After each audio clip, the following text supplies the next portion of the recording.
I'm Hannah Monica Diaz, cross-cutting lead on multisectoral engagement and accountability at the World Health Organization Department for HIV, tuberculosis, hepatitis, and sexually transmitted infections.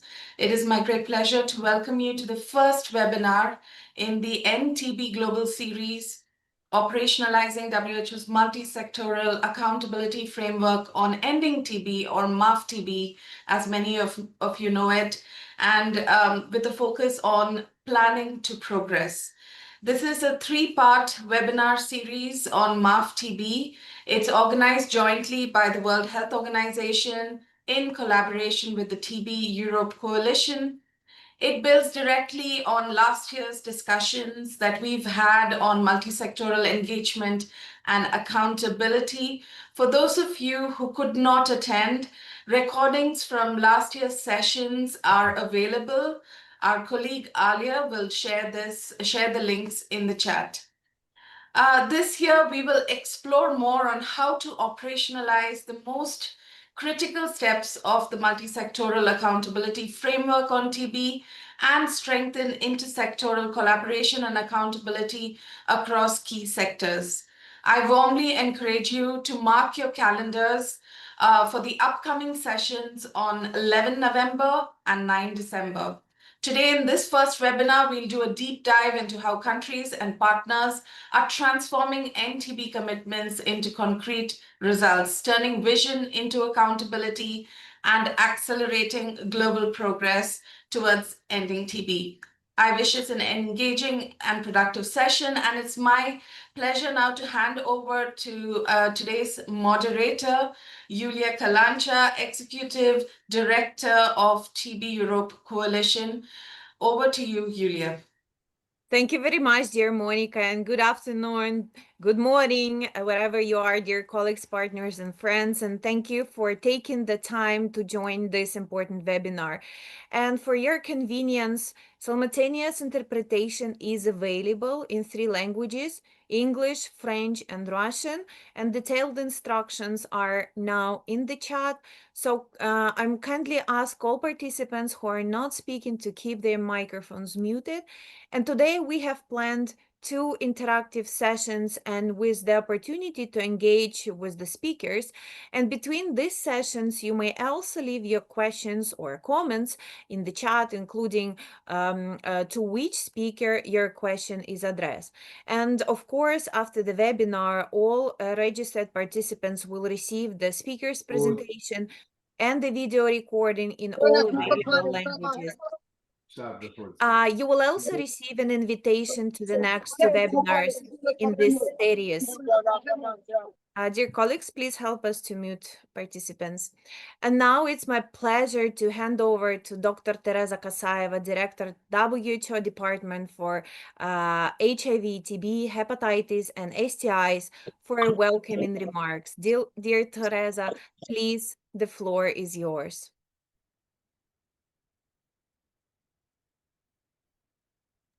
Teresa, you're muted. You're muted. Okay, someone muted me. So, dear colleagues, it's indeed great pleasure to join, an honor to join you today.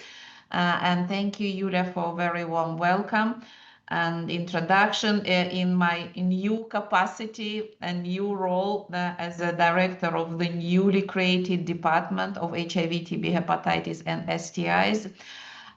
You know that WHO went through the unprecedented transformation, and you've been all supporting us during this challenging period. I would like to thank you once again. And of course, I remember you've shared some concerns, what will happen, what will be the impact, but I would like to reassure you that tuberculosis remain one of the key priorities for the organization in the new department. And we will continue working with you in close collaboration. And once again, we'll try to leverage from the new opportunities we are receiving. And of course, multisectoral accountability framework is one of the great examples how to address global epidemics in an effective way. And definitely we will continue. Thank you for your leadership in this work. This is a very important webinar, first in the series of webinar, which is addressing, as I've told, the MAF-TB and its implementation, how responding to the question what is the impact and how countries can benefit from each other experiences and push forward this important agenda. We see growing demand and interest in the implementation of MAF-TB, and I would like to specifically acknowledge the role of TBEC in leadership in advancing this agenda. We see clear impact, and please continue doing this work with the same passion, professionalism, and based on the principles of partnership. This is a great and inspiring example. As we all know, tuberculosis is not just a health problem, it's a socially significant disease depending on multiple drivers and determinants. And there is no chance to succeed and eliminate TB without engagement of different sectors and with the concrete effective measures based on the principles of accountability. And this is all clear. You're promoting altogether strongly this vision and trying to support countries to implement. This concept, the idea, the way forward was reaffirmed during the second UN General Assembly high-level meeting on TB, and again acknowledging efforts and putting it as one of the priority. So now as you know, WHO since 2019 started developing core tools, a multi-sector accountability framework itself, sharing lessons, best practices, developing guidance, how to implement, baseline assessment tools, and others.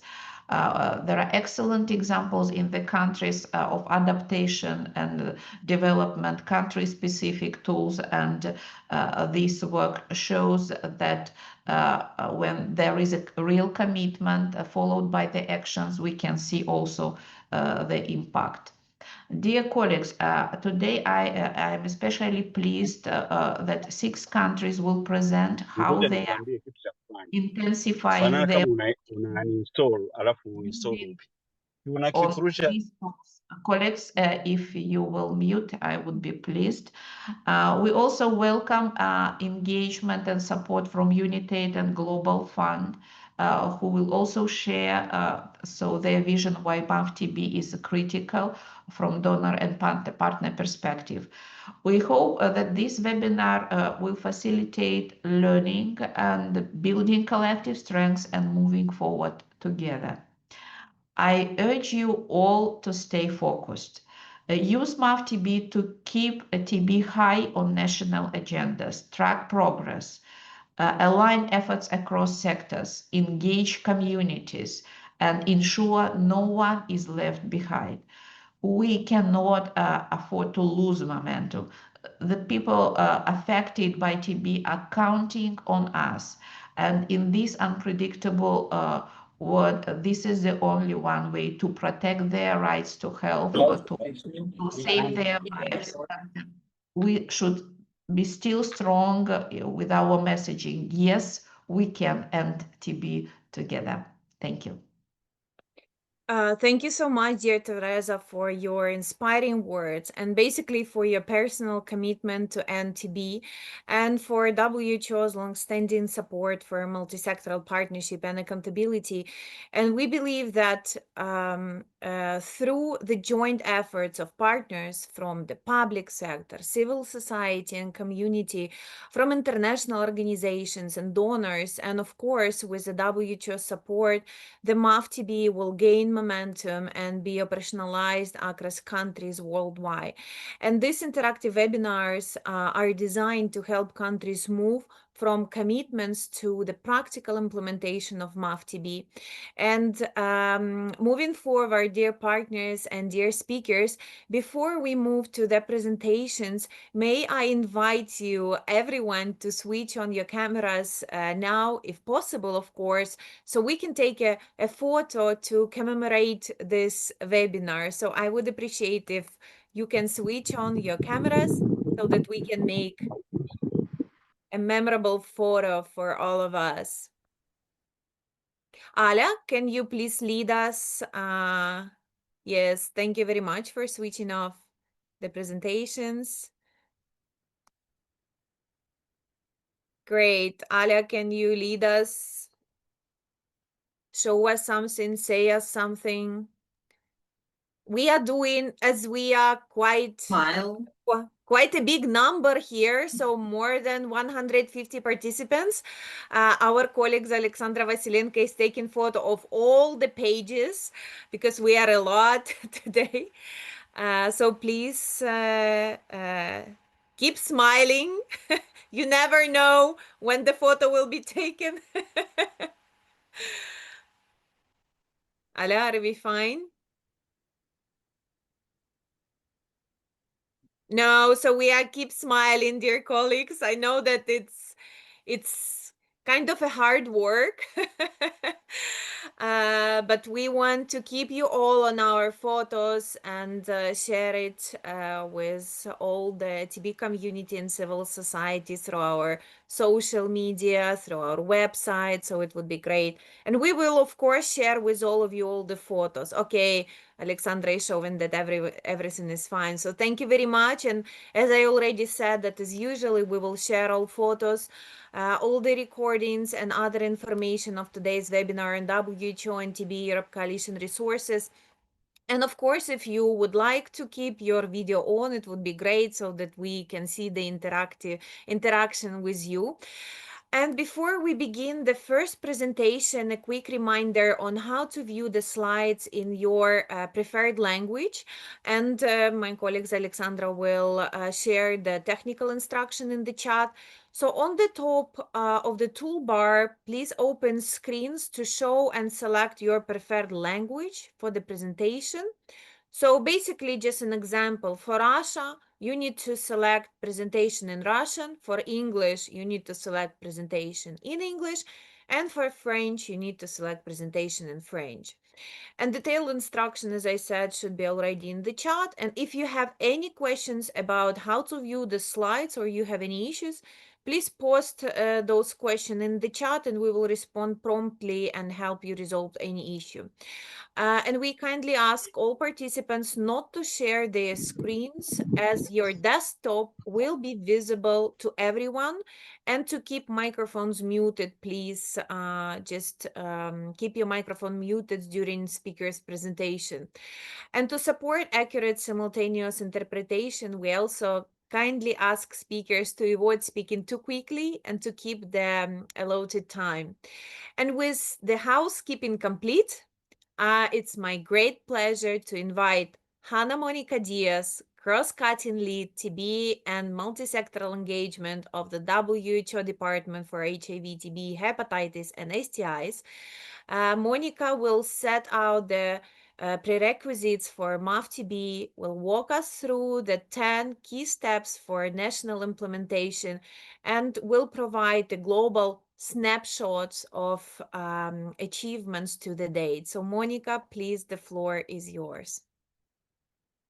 Thanks so much, Yulia, for that comprehensive overview, and also many thanks to Teresa for her, my director, for her inspiring opening remarks. She has basically set the scene, and I will build on this presentation, this global overview on the 10 key steps to implement WHO's multisectoral accountability framework on ending TB, building on our director's opening remarks. So let me move ahead perhaps to the next slide, please.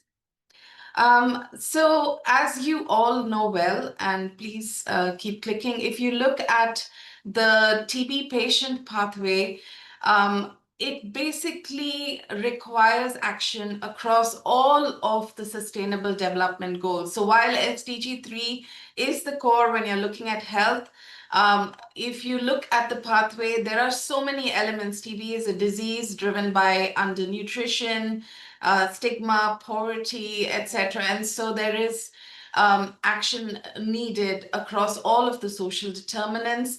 Also, just to flag very quickly, half of the people who develop TB disease face significant hardship because of their illness. Social protection is really critical.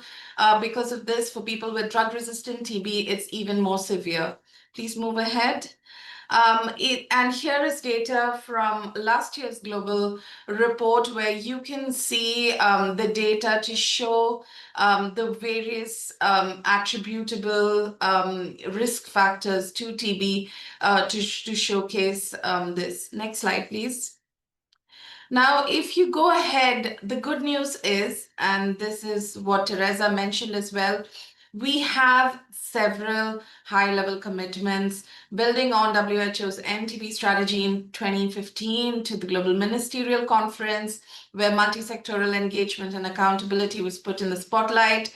It was right front and center in the first UN high-level meeting in 2018, where world leaders for the very first time elevated TB on the global agenda, and followed by the second UN high-level meeting in 2023. And across, especially across the latest UN political declaration, you see a very strong focus on multisectoral engagement and accountability. And building on this, next slide, please, based on a call from member states, WHO developed a multisectoral accountability framework to end TB following the call by world leaders in 2018 in the political declaration. So this framework was launched in 2019. Many of you are familiar with it, but just reminding you again that this basically lays out the framework for stronger accountability across commitments, actions, encouraging monitoring and reporting, and a review to make sure that progress on ending TB brings together key sectors, key players, and is strengthened by this. Let's move ahead, please. Now, building on this, we have been collecting data in our global tuberculosis report. Data is really critical. We've been looking at some of the core components from the multisectoral accountability framework, and there has been progress made since 2019. And you can see some of this here. 77% of high-burden countries have a national multisectoral, multi-stakeholder and accountability review mechanism under high-level leadership in place. Engagement of civil society and affected communities in MAF-TB is another very critical point. And then when you look at reporting, having annual national TB reports is key. And you can see across countries that there are varying levels of engagement.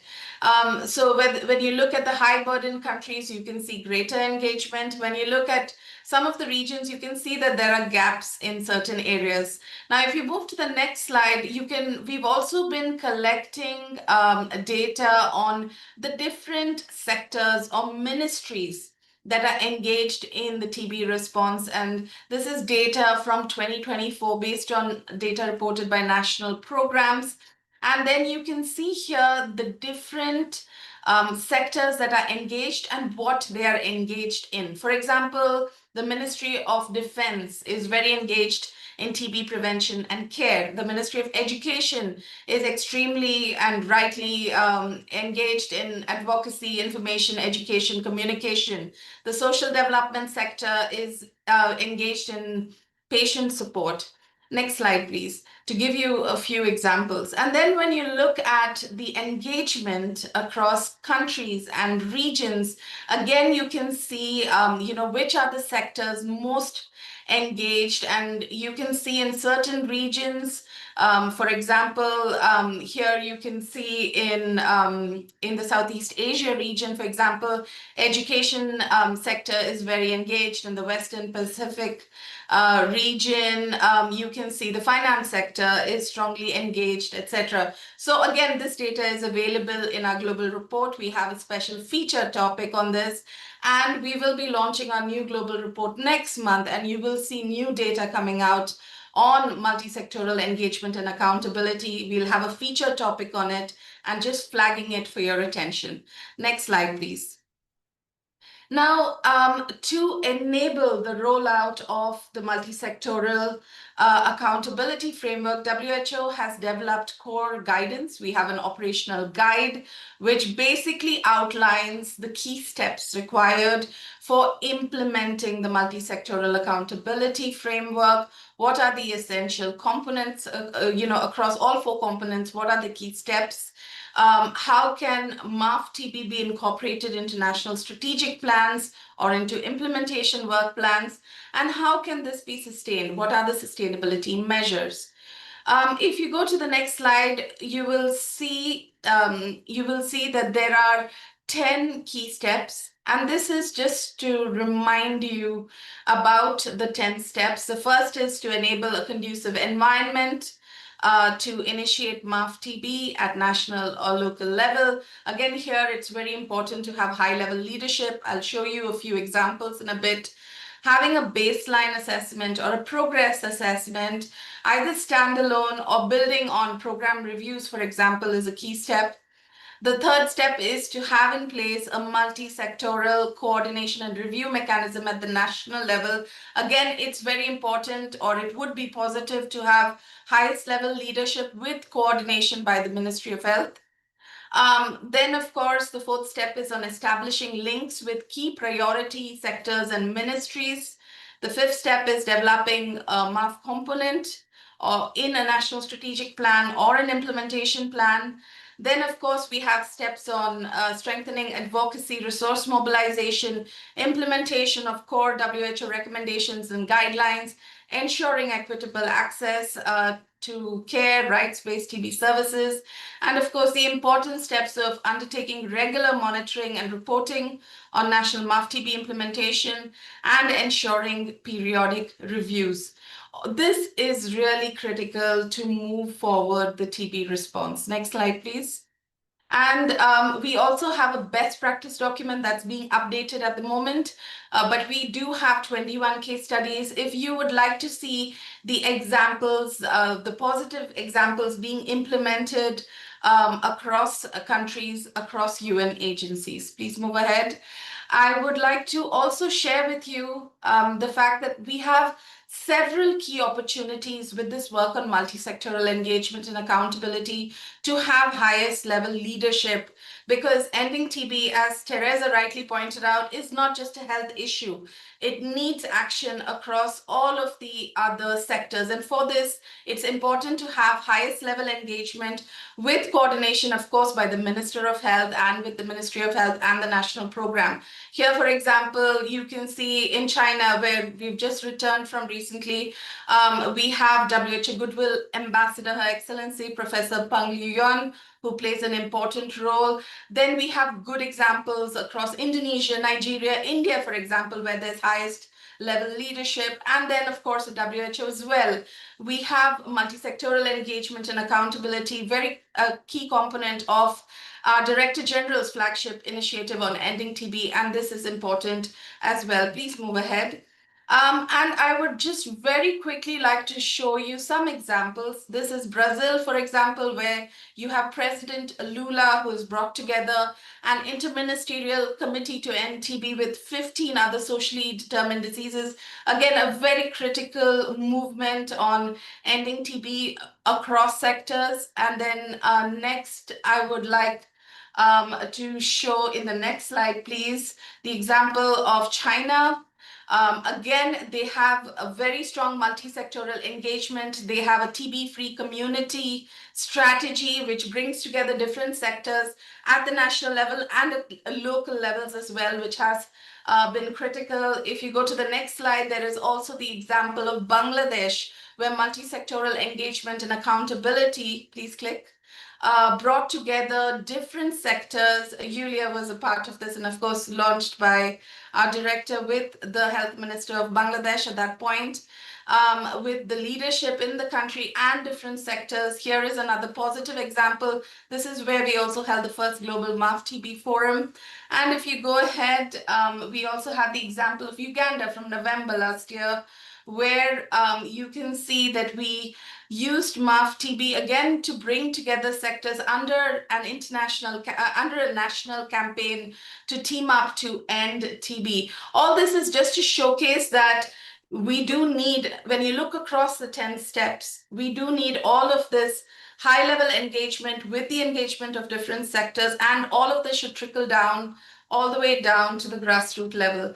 Let me just move ahead a little bit more. Just want to flag two more stakeholders for consideration for inclusion, which is the inclusion of parliamentarians, governors, and local leaders. Extremely important when you're looking at, leveraging resources at the subnational level. And again, here you have examples from China, from Brazil, from Peru, where parliamentarians and local governors, mayors can play a major, a major role. And then the next slide shows you the work that we've been doing to engage young people through WHO's 1+1 Youth Initiative to end TB, where we have more than 90,000 young people mobilized. Please do click.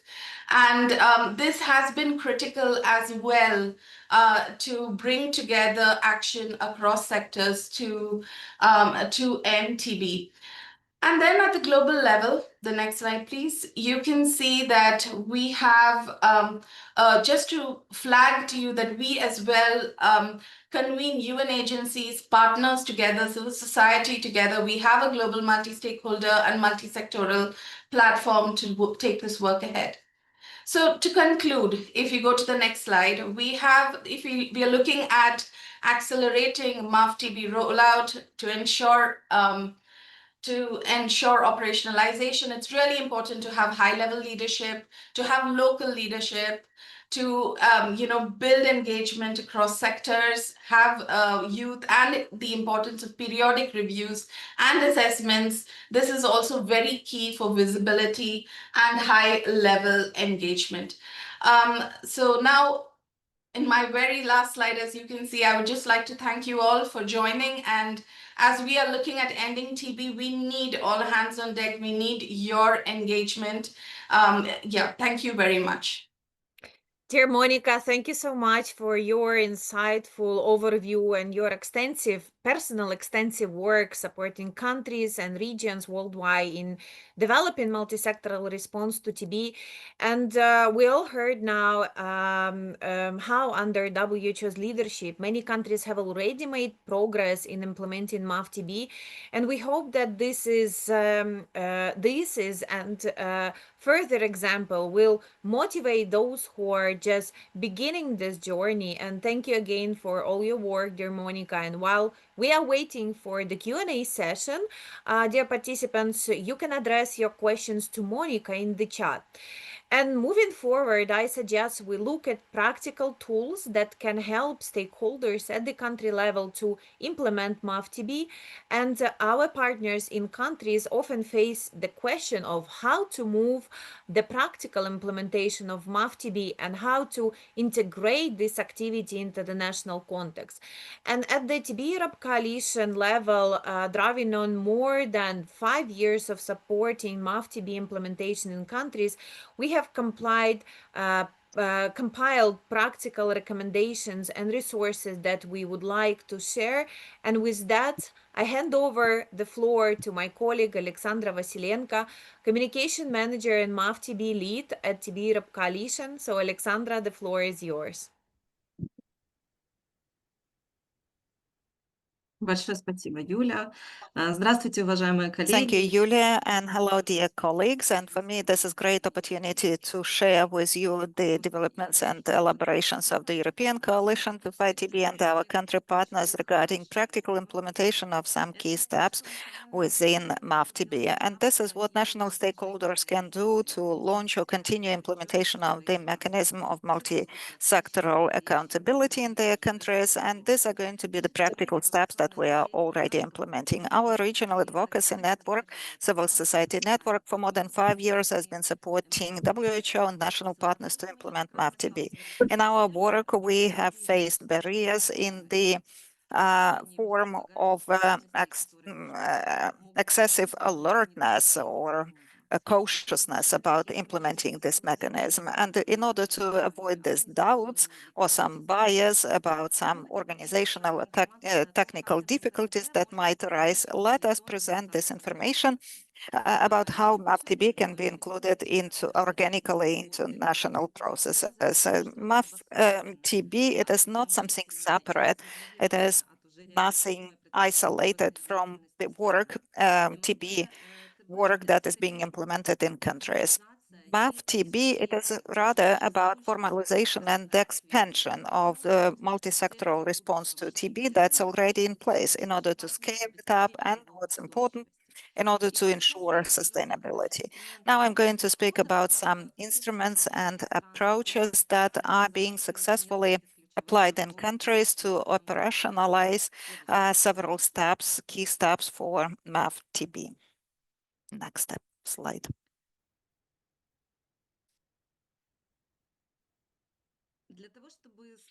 In order to plan all the 10 key steps, MAF-TB steps, in order to see how country TB response is in line with each of those steps, you can prepare the so-called implementation algorithm for MAF-TB. This is a straightforward document, a table with 10 steps, MAF-TB steps, as mentioned by Monica, and you will find the description in the operational guideline of WHO on MAF implementation. And there you can note, you can indicate all the activities that are being held in your countries, or you can determine the work that has not yet been conducted, but that is in demand in order to address TB by multisectoral response. In order that it were possible to rely on this document in the further work, you need to coordinate that at the national level, above all, with NTP, and also you need to approve that to the extent possible at the national multisectoral platform. An example of this multi-step implementation algorithm can be seen if you follow the QR code on the slide,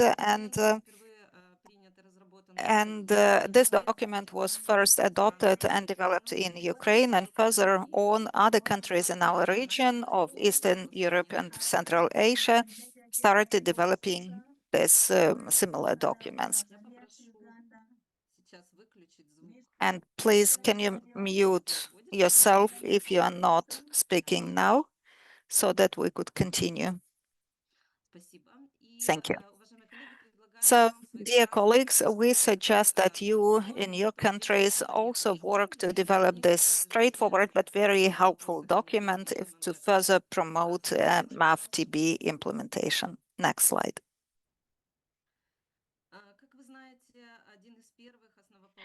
As you know, one of the first steps to implement MAF-TB is conducting baseline assessment in line with a checklist. And here, an important aspect that I would like to emphasize, that's that this assessment can be conducted independently, or it can be part of NTP program review. And during the panel discussion further on, we will hear experience of one of the countries where they conducted baseline assessment in the framework of NTP review. Results, findings of baseline assessment are very helpful. They offer a range of opportunities to be further used at the country level. They can be used to develop next NSP, to conduct high-level reviews on MAF on MAF-TB, to develop indicators, to prepare applications for finance and for other important purposes. Let me also share TBEC experience several years ago with the support of WHO Regional European Office. We conducted baseline assessment in 5 countries based on Annex 2. So this is the annex that is focused on work of civil society and their engagement in TB response. And the uniqueness was that the research was based not only on quantitative, but also on qualitative methods.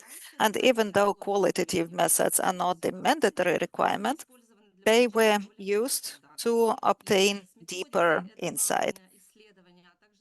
And the methodology of this research, interesting results and findings that were possible due to this combination of qualitative and qualitative methods. All of that is available if you follow the QR code on the slide, or you will see the link in the chat. My colleagues will place it there, or I will send you this information after my presentation. And you can use this approach in your countries, and hopefully our methodological materials can help you to figure it out. And also based on TBEC research in BMC Global and Public Health, we published their respective paper. And this is the first case that we know about where civil society publishes results of MAF-TB research in an academic journal. So thank you everyone for contributing to that, and let's go to the next slide. The next important step to implement MAF-TB is establishing or enhancing the mechanism, coordination and review mechanism. This mechanism can be set up on purpose as a dedicated body, or it can be based on the multisectoral platform that is already in place in a country. That requires formalization of the respective decision or amending the regulations on this body. During the panel discussion today, we will have the opportunity to hear information about various practices, how they develop these mechanisms in various countries, based on which you will be able to pick up the most relevant approach to implement it further on. Next slide.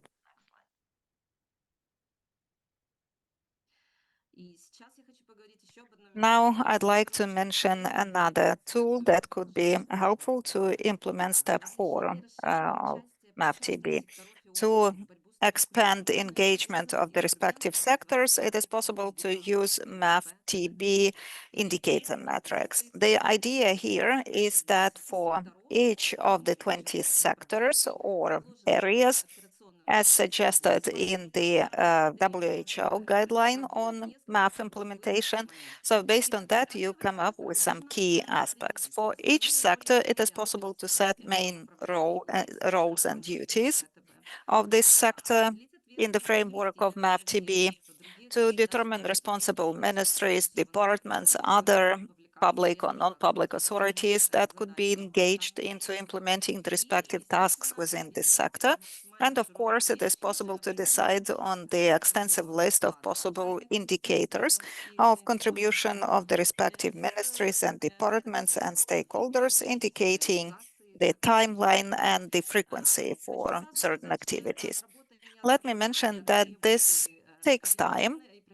It requires some desk analysis and discussions with colleagues from various sectors, but we are absolutely sure that filling out indicator metrics after it is coordinated with NTP and with key stakeholders, including representatives of civil society, after it is represented at national platforms with an extensive range of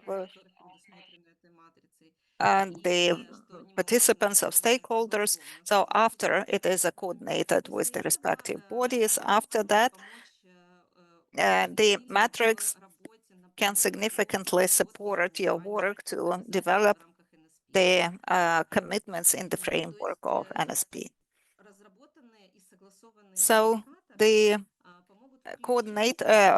the indicators that are developed will help you to include international strategic documents, all those indicators that you will discuss, and in turn that will contribute to engagement of political will and funding, and also it will help you engage the respective sectors and departments. So even a partially coordinated indicator matrix will be very helpful when you plan NSPs, for example. Above all, of course, in the context of multi-sectoral engagement of the respective public authorities and NGOs. У страновых заинтересованных сторон лежит на If by the moment of the development of NSP, the countries have preliminary discussed and approved matrix of engagement, then the inclusion of these indicators of multisectoral input in the TB response will be clear. So please review this in your country, if it is possible to use this instrument, this tool, and if you need consultations or additional materials, how to use this tool, please turn to us and we will be happy to help you. So, and now a few words about national strategic plans. It is necessary to ensure sustainability of multi-sectoral measures in accordance with the MAF indicators. So the strategic plan can be used as a plan for introduction of MAF.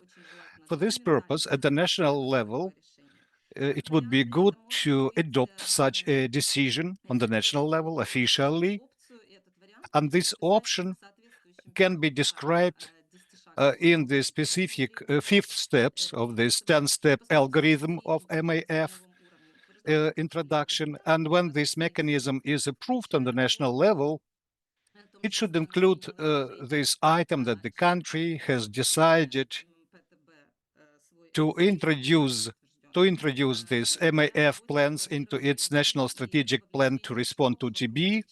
This will encourage the engagement of many other sectors in TB response. And in one of the presentations today, we will hear the report during the panel discussion. And for us, it would be interesting, dear participants, do all the countries have NSP that describe the specific measures? Or not all countries focus only on healthcare issues? If you like, you can write a few words in the chat box how it is in your country.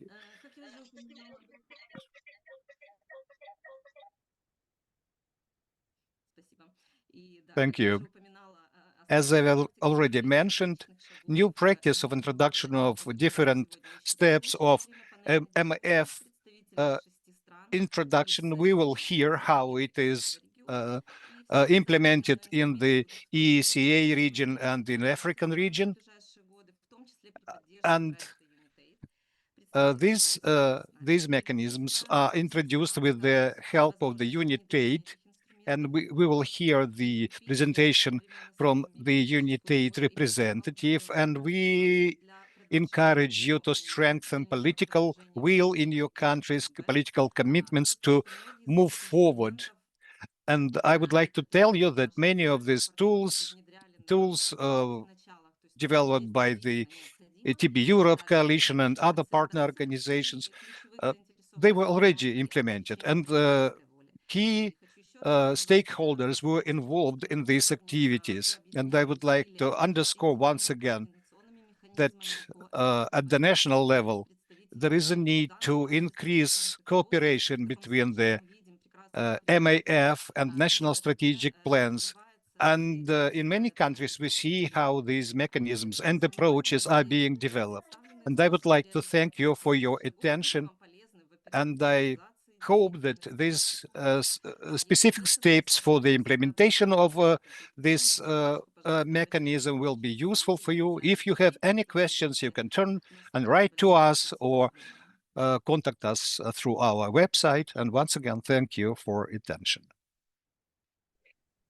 Thank you so much, dear Alexandra. We will share this and all other presentation from the webinar so that participants can use the information in their ongoing work.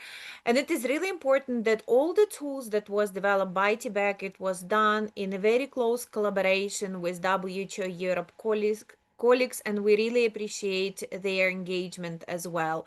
And of course, I believe that WHO Global Program colleagues and at TB Europe Coalition, we will be happy to support you at every stage of MAF-TB implementation in your countries. And now I would like to ask colleagues to stop screen sharing, and I would like to invite two of our esteemed participants, Cherise Scott, who is the Senior Technical Manager, Strategy Team from the UNITAID, and Mohamed Yassin, who is the Senior TB Advisor from the Global Fund, to share the donor's perspective on the importance of implementing MAF-TB and why a multisectoral approach is essential to ending TB. And thank you, of course, for joining our webinar today, and we are glad to have you with us. And my first question goes to Cherise. So, dear Cherise, from UNITAID's perspective, how is the multisectoral engagement and accountability framework being leveraged to guarantee equitable access to cutting-edge health products and innovations to NTB? And basically, how can integration and strong community leadership through the MAF-TB help countries translate this access into more effective and efficient implementation to save lives? The floor is yours, Cherise. Okay, thank you, Yulia. And greetings to colleagues from ministries, programs, communities, and partners. And I acknowledge all of the wonderful, the two wonderful presentations that really set us up to talk about the multisectorial accountability framework. I'll share UNITAID's perspective, why the framework is indispensable today, and how it connects to our mission to catalyze access to innovative health solutions for people in lower and middle income countries. So Cherise, sorry, you are muted. Can you switch on the microphone? Thank you. Oh, sorry. Okay. So like I said, I'll share UNITAID's perspective on how we really use the framework and find it indispensable today. We know that progress can't rely on the next new device alone. We need every sector, health, finance, justice, labor, social protection, working together and answerable for results. The framework is really a bridge between innovations UNITAID helps bring and the systems that must deliver them equitably. And as I mentioned, we've, over our history have really kind of moved to make sure that we can catalyze early access, shape markets, generate evidence for policy adoption. And it really does transform the experience of care. That's how we define innovation, that it can transform the experience of care. And our goal is to reach those in populations in lower and middle income countries quickly and affordably at scale. So as we think about it, science only saves lives when products and approaches reach those who need them most. That's why this framework is vital. We have new investments now in community-led the community-led approaches and case finding for drug-resistant TB, but it really impacts the whole healthcare system and particularly, of course, the full TB care cascade. And we've recently awarded over $15 million to strengthen community-led demand creation and accountability for DRTB testing and treatment in 16 countries. And our implementers, Kaylin, led by leading the Combat DRTB project, is looking at legal empowerment, advocacy with Parliament, community monitoring of access to diagnostics and regimens. And they recently held a workshop on the MAF-TB to ensure that we are moving forward because accountability is essential to the work that we're trying to move forward with. Another project as well that is also incorporating aspects of this and ensuring that we're meeting these objectives is the Respect with SOP-TB partnership, which is looking and focusing on community-led monitoring, so specifically through their One Impact platform. And then ARC-TB, which is led by Partners in Health with a consortium of partners, is looking at also accelerating a resilient and community-led TB response. All of these are linked to the national framework review cycles, and we need community evidence that informs high-level policy and budget decisions. So this is the kind of innovation we aim to catalyze, not just new tools, but new ways of working that shift power to affected people. And then, of course, we want to emphasize also integration and efficiency. This framework really helps countries integrate, for example, TB diagnostics into primary care and HIV platforms. It links with social protection schemes to reduce catastrophic costs. It aligns budget lines across ministries' procurement, and it also brings civil society voices into reviews. It's essential for efficiency and equity when countries must do more with less. So we understand that there are challenges that we need to take care of. There are risks that we don't sufficiently engage communities and civil society. We know that there are fragile coordination elements and fragmented data systems.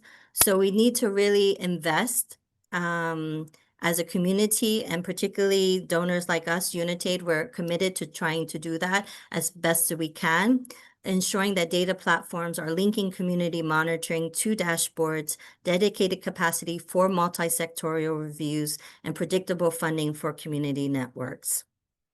So I think we all have a role to play in this, that we can ensure that we can truly use this framework and for its real purpose, which is to meet the needs of those that need the most, and really accelerate our objectives around ending TB, but also empowering and building a more resilient health system overall. So I'll leave it there, and thank you for the opportunity to intervene. Thanks. Thank you so much, dear Cherise, and for your detailed response or for Unitate's strong commitment. And today we will also hear from representatives of 6 countries in Africa and the ECA region, where the 3-year Combat DRTB project was launched this year with the Unitate support, with a particular focus on MAF-TB implementation. And this focus is already helping countries move forward from commitment to coordinated multisectoral actions against TB. And now I have another question to Mohammed. Dear Mohammed, from the Global Fund perspective, how is multisectoral engagement and accountability of MAF-TB prioritized, moving from a nice to have to an essential intervention to end TB? And what are the implications from long-term sustainability in this current challenging landscape? Thank you, and the floor is yours. Thank you, Julia. Good morning, good afternoon, everyone. Thank you for inviting us, Monica, for this very important session. I just want to confirm that the Global Fund committed towards ending TB, HIV, and malaria, and building systems in the countries which will be resilient to any of the even potential future pandemic. I just want to highlight some of the examples from Global Fund side, how multisectoral, multi-stakeholder engagement and accountability are translated and actually aligned with the Global Fund governance, policy, implementation, and the strategy itself. I understand most of you are already part of the Global Fund. In one way or another, you are involved in Global Fund process, including in the governance at the board level, strategy committee level, both countries, donor and recipient countries involved. Other stakeholders, private, public, and community, civil society are also involved at that highest level of governance. But we also have a country level where the country coordinating mechanisms bring key stakeholders beyond the Ministry of Health, beyond the programs, including the private sector, the civil society, and the communities, and other ministries as well, including financing and planning, depending on the country. And that's why the Global Fund process already needs that multisectoral engagement. As you all know, Global Fund, after allocation, prepares a funding request. The process engages in-country partners, civil society and communities, technical partners, and other donors, as well as Global Fund contributes towards addressing TB as a major international source of funding, accounting to almost 73%. But we believe that we need to work with all the partners and the national ministries. And during implementation, because community, civil society are at the center of the Global Fund strategy, which is focusing more on people-centered approach and accelerating ending TB. That's why engagement of community, civil society, by default is already part of that as part of implementation, obviously as a monitoring as well. And as Global Fund focus on supporting high-risk group, vulnerable population, some of this means that actually going to other ministries, including the mining, prisons, and the workplace, TB, undernutrition, and comorbidities. That's why we see that there is a need to engage everyone, and it's more collective effort. So it's not like nice to have. These are actually essential components of TB programming and essential elements of Global Fund funding process, implementation, review, monitoring, and so on. So that's why it's very important we all work together. Yes, as Teresa also said, we can end TB, but we need to work together, and we can bring our comparative advantage to the whole effort in ending TB. I think your second question is very important, given that we all are going through difficult, challenging time due to funding constraints. That's where there is a need to see how we can put all our effort together, integrate, and focus more on sustainability as well, while building a system. And as far as possible, we need to find efficiencies while we are implementing and advocate for more innovation, but for uptake of those innovations and new tools, so that people would receive the best available diagnostic, screening, and treatment approach. And at TB, the unique situation in most countries are most people with TB symptoms first go to private sector. That's why we believe engaging private sector is critical component of TB programming, so that we can accelerate early diagnosis and improve treatment as well. So given that we may not have enough resource, we need to go beyond the usual funding channels. And for TB in most countries, the domestic funding is the most critical part. We need to continue advocating for more resource from domestic funding, MAF, including the highest leadership level engagement. It's critical. We have seen that already in some countries, that bringing a lot of resource to TB because of the highest level commitment. So that MAP as part of the discussion would be critical going forward. But we need also to diversify the opportunities for further funding, including from domestic funding, from insurance, blended financing with the bank, World Bank, and other banks as well, and overall for financing through the corporate social responsibility mechanisms as well, so that everyone would be involved in addressing TB so that we can accelerate. In the meantime, we need to make sure that the available tools and the available best practice would be intensified and used while we all are advocating for more new tools, new technologies, new drugs, new diagnostic screening tests, and new funding for overall for more implementation, including research and development. And we believe that, as you all know, we have communicated with all the Global Fund countries with funding available for the current cycle, as small reduction, but the need to further integrate and find efficiency to address any gap and maintain the critical interventions which are life-saving. But we need also to maintain the momentum with multisectoral engagement and accountability so that everyone would bring their share toward this ending TB. With the Global Fund, the AIDS replenishment happening next month, we believe that the civil society communities will continue advocating for more resource for TB and for full replenishment of Global Fund, despite all the challenge we have at the moment. And we look forward to continue working closely together so that we can realize that ending TB, if we all come together, we'll do that. And civil society and communities are at the center of our effort, and we need to continue engaging them at all levels. Thank you very much. Over.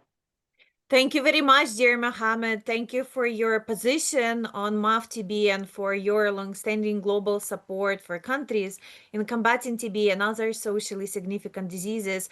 And I'm confident our participants found your remark valuable as they prepare new global fund funding requests and consider how to reflect this vital work in developing a multisectoral response to TB. And once again, thank you for joining today's webinar. And now I would like to invite participants to share like from which country you are in the chat. Just can you share in the chat for example, from which country you are and whether you're already implementing MAF-TB. So if you are implementing MAF-TB, can you write down what exactly you are doing and maybe what do you need to move forward in MAF-TB implementation? It would be great to see from your countries how you're moving with MAF-TB implementation and to see whether and how maybe we can support you in MAF-TB implementation. So it would be great if we can spend like 1 minute for this. If you can just write down your country and what are you doing on MAF-TB implementation? It would be great to read about it. Vlada? Cela. So I see that we... Так, Alors, je vois я вижу. Okay, I see. So we have India, we have nous Kenya, avons l'Inde, we Kenya, have Brazil, Tajikistan, we have a lot Brésil, of people Pakistan. from India. Eh Just bien, share beaucoup de us collègues de l'Inde, Saudi Arabia, we have, but can you also share the l'Arabie examples? saoudite. Mais est-ce que Nepal vous is pouvez here, aussi Myanmar is partager here. des exemples en Birmanie? I see that Azio wrote us that MAF-TB is quite advanced here in the program of Brazil, a government multisectoral initiative. So it's great to know. I see that Sharon Gapali wrote that working with present management and local government, it's really important that you are, as Monica was saying, that it's very important that you are inviting local governments and you are working with other sectors in MAF-TB implementation. Oh, so Azio also wrote that they will have a big national meeting on the 2nd of November. So it's really important that you are you're meeting with other sectors, you know, to plan your next steps and how you will collaborate. So I see that Mary wrote that India TB is brought under general health system. The district collector himself is monitoring, and the NTP is accountable. I know that India has a very good like approach for MAF-TB implementation. So basically, they have people who are looking at the local level for the collaboration with other sectors. Vlada, are we fine with the translation? Can we move forward? Yeah, we can move forward. Okay, great. So it's great if you will continue just writing your examples, and then we can see how we can support you as well. So, dear colleagues, we are on time, and we have also time for the Q&A session. So, if you have any questions, comments, you can raise your hands, not only writing in the chat, but maybe you would like to reflect on what our speakers were saying to Monica, to Alexandra, to Cerise, to Mohammed. Would you like to comment, or would you like to ask the questions on MAF-TB implementation? Because it's like a very good time to ask the questions if you have any to our esteemed speaker, to the WHO, to the Global Fund, to the UNITAID. I see that people are continue writing their examples on MAF-TB implementation in the chat, but maybe you would like to share orally, but I believe that we also can have a very good communication in the chat between all of us.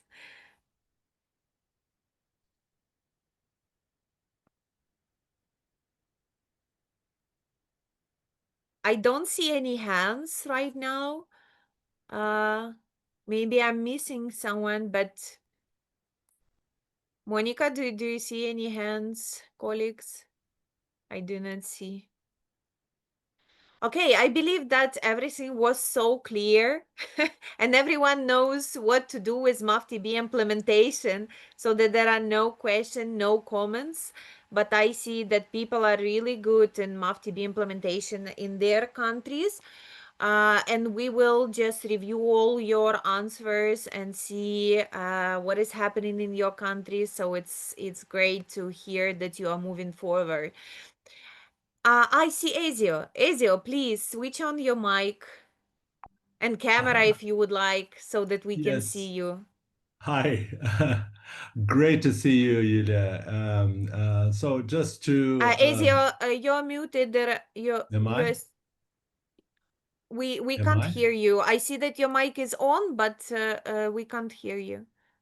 So we could hear Ezio in English. I'm not Can you? sure. Oh, Maybe I'm in sorry. Ezio, you need to switch to. Yeah. Because I switched it to English when Russian speakers were on. So just how should I do Yeah, this? you just need to, if you're speaking in English, you need to switch on to English and switch off the original sound, you know, so that speakers can, you need to Yeah, switch. I am now on original sound. Can you hear me or No, not? no, you should switch off the original sound and switch on to English. Oh, okay. Oh, can you hear me now? Yeah. Yes or not? Yes, yes. Okay. Thank you. It's great to see you all. And just to, I would like to just highlight that there was, I mean, Brazil took the math seriously, and there was a huge commitment from the governmental side, and Monica highlighted that, Teresa as well. They were here in Brazil when the president implemented officially, because it was already implemented almost 2 years before. Teresa was also here when the Brazilian government did that. And I think there is a huge movement in terms of connecting several ministries in Brazil to commit not only with TB, but also with other social determinant diseases. So that's wider than TB, but TB is the lead in this MAF sector. In the Brazilian National TB Program, which in Brazil the structure is already for many years like it is now on WHO. I mean, there is a department where there is HIV, TB, hepatitis, and other diseases.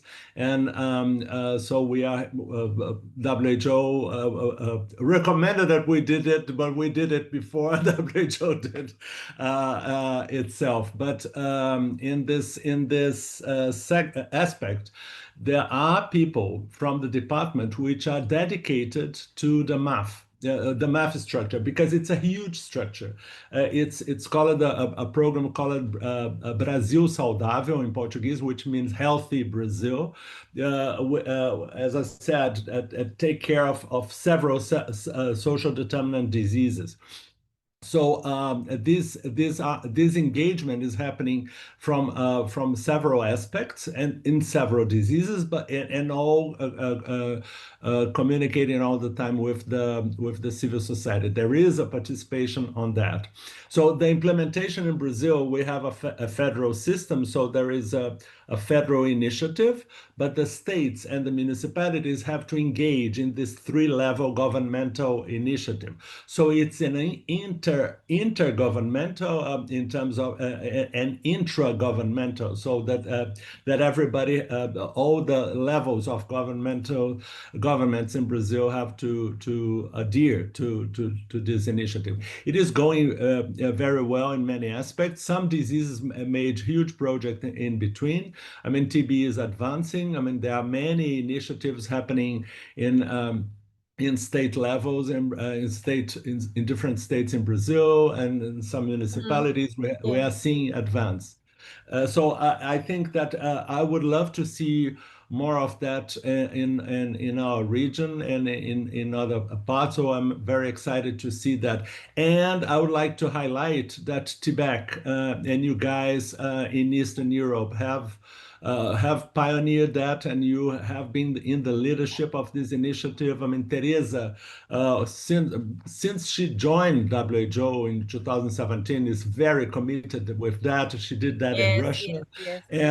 And you in Eastern Europe did a fabulous job. You are doing a fabulous job in committing that, and this is super important, not only for your region but for the whole globe. And thank you so much for your initiative. Ezio, thank you. Actually, you've given a very very quick overview of Brazil. I didn't have much time in my presentation, but as always, Brazil is one of the pathfinding countries with highest level leadership, great civil society engagement, great work, Ezio, as well, for mobilizing civil society communities. I think it's very critical to have that grassroots level push and to have that highest level commitment with also the Ministry of Health taking the lead with all the other ministries. I agree with you. Teresa and myself were there. It was one of the most inspiring events, and it was great to see the country move ahead. I see in the chat that other countries, some of them like Lesotho and others, are mentioning that they would also like to see this level of engagement. And I think we have this opportunity to learn from each other's experiences. And that's why this webinar is one of those opportunities to share these experiences. So look forward to having you engaged, Ezio, especially as we look at taking MAF to the next level. Thanks, Ezio. Thank you. And just like to highlight that there is annually in Brazil, there is a huge huge conference, which is the Tropical Diseases Conference. And my organization, the Brazilian TB Researchers Network, has a conference inside a conference. So, but there will be one day, in the very first day, where will be entirely dedicated to MAF. Which is and civil society. So there are advocates from all over Brazil coming to this conference to participate and to discuss with the government the progress. There are many critics, there are many advances. It would be great, it would be great to hear your experience with this MAF-TB meeting for other countries. So if you can document it or somehow to see the results of this meeting, it would be also great. So that sure. So that you can share with. Yeah, this will be specifically for the civil society, and there will be other ministerial representatives at this conference on 2nd of November. It will be a Sunday, but there are activities like that all over the year and in many aspects. It's a huge program here. Thank you. Super. Thank you so much. And I see that Stefan Anguva from NTBCK, he has his arm raised. So, Stefan, would you like to switch on your mic and video? Yeah, thank you very much, Julia. Unfortunately, I'm on transit. I'm unable to put on my video. Thank you very much, Monica, for the great presentation. Mine is just a comment. In the wake of the funding cuts that we are seeing, and now countries are being encouraged to do integration of components like TB, HIV, and malaria. I know as a TB program, as people working in TB have gone ahead and strengthened our MAF-TB. But other diseases have also their MAF. For example, in Kenya, HIV has their own MAF HIV. So as there are countries that have already integrated fully, and do we have examples on how they are faring on with MAF in an integrated way, so that we can have more learnings as countries that are now entering in the component of integration, now that the word on the ground is integration of the diseases, and how do we place MAF in integrated manner? Thank you.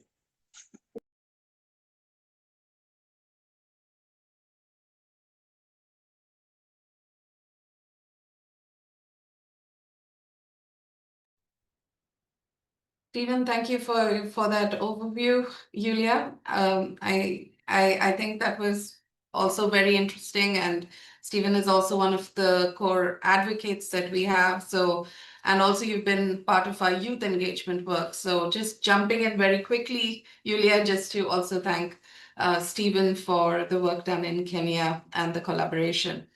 Over to you, Julia. Yeah, thank you so much. I was trying to figure it out with translation.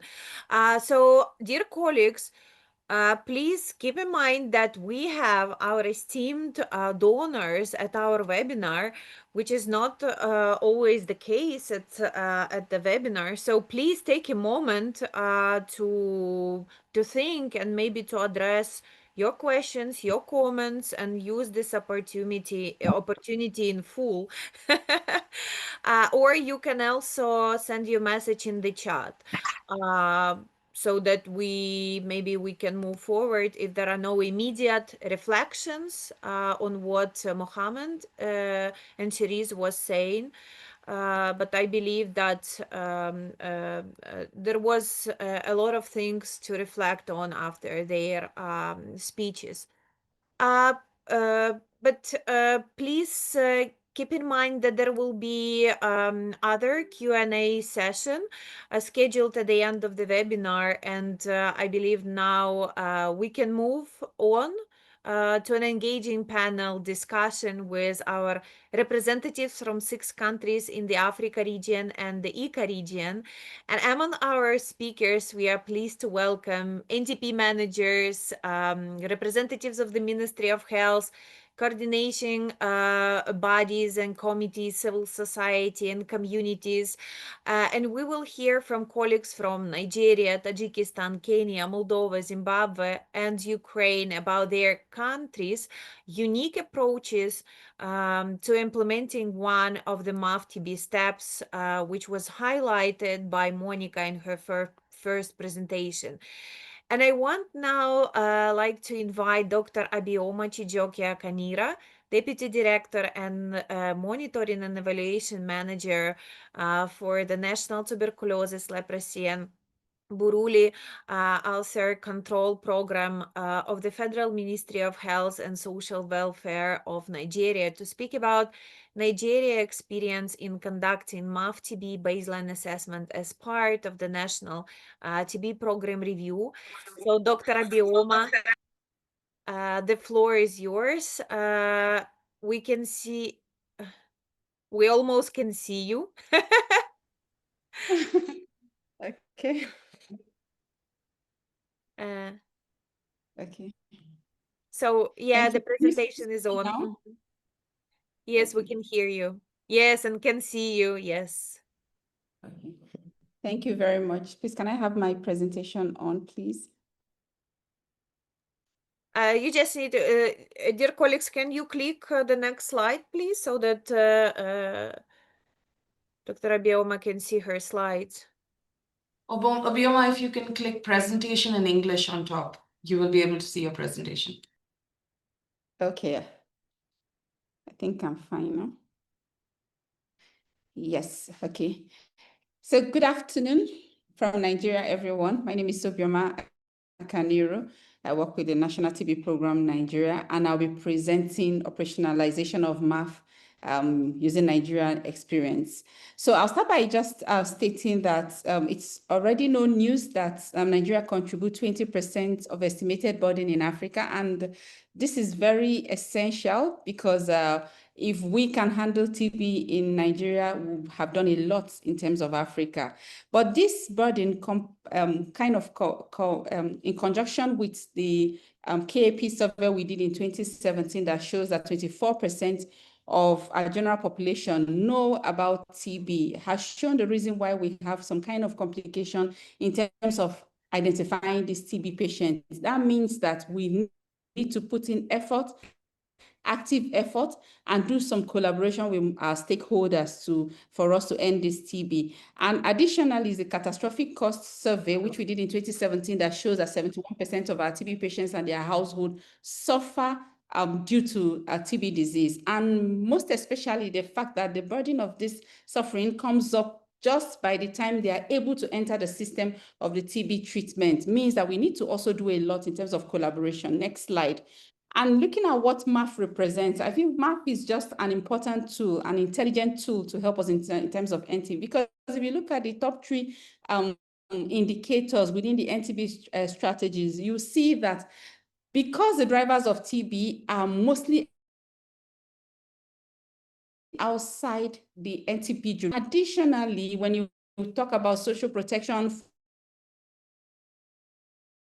for our patients and avoiding this risk, we definitely need to do a collaboration. That collaboration, I think, is what countries really know how to do or which steps to take. And that's what the MAF framework has also done for the countries.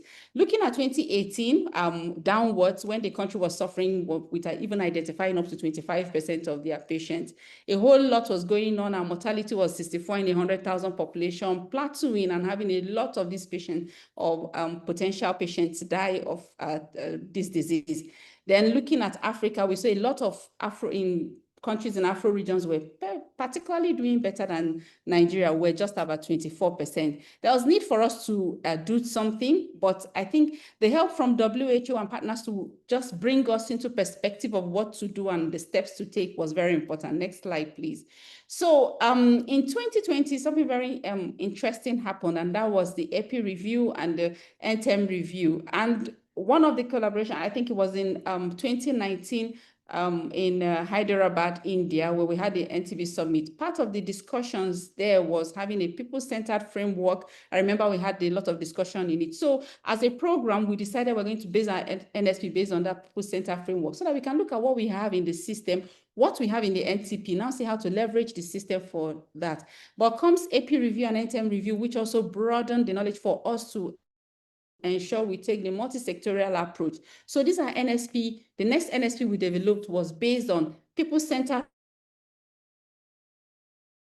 framework and also multisectorial. When we're visiting the stakeholders, went to National Bureau of Statistics, where we discussed with them, we found out that there are some reviews that happen within the countries that we can take advantage of in terms of like mortality reviews that can give us idea into the system, even though we don't have resources with the program to have such review. And now we are able to leverage on that to also do the first VERSAS survey that TB was very much represented in. The same way for National Demographic Health Survey, if you open it, you'll see that TB is represented. We even have our own, in fact, we're reflected even in the tables and chapters and like table of content. So down to other stakeholder engagement that helped us in terms of identify with health insurance to update whatever they have in health insurance to carry up the molecular aspect. Right now at the TB program, our basic healthcare provision fund guideline has mentioned TB and has mentioned both diagnosis and treatment. Of course, it's not enough because we know a lot of the I'm very sorry. We have translation for 2 languages, and can you speak a bit slower, please, so the translators can translate you. Thank you. Sorry so much. Apologies, I was looking at my time. Okay, thank you very much. Okay, so when the review took us to health insurance, we not only haven't been able to get the TB mentioned in the basic healthcare provision fund, that is the basis for health insurance.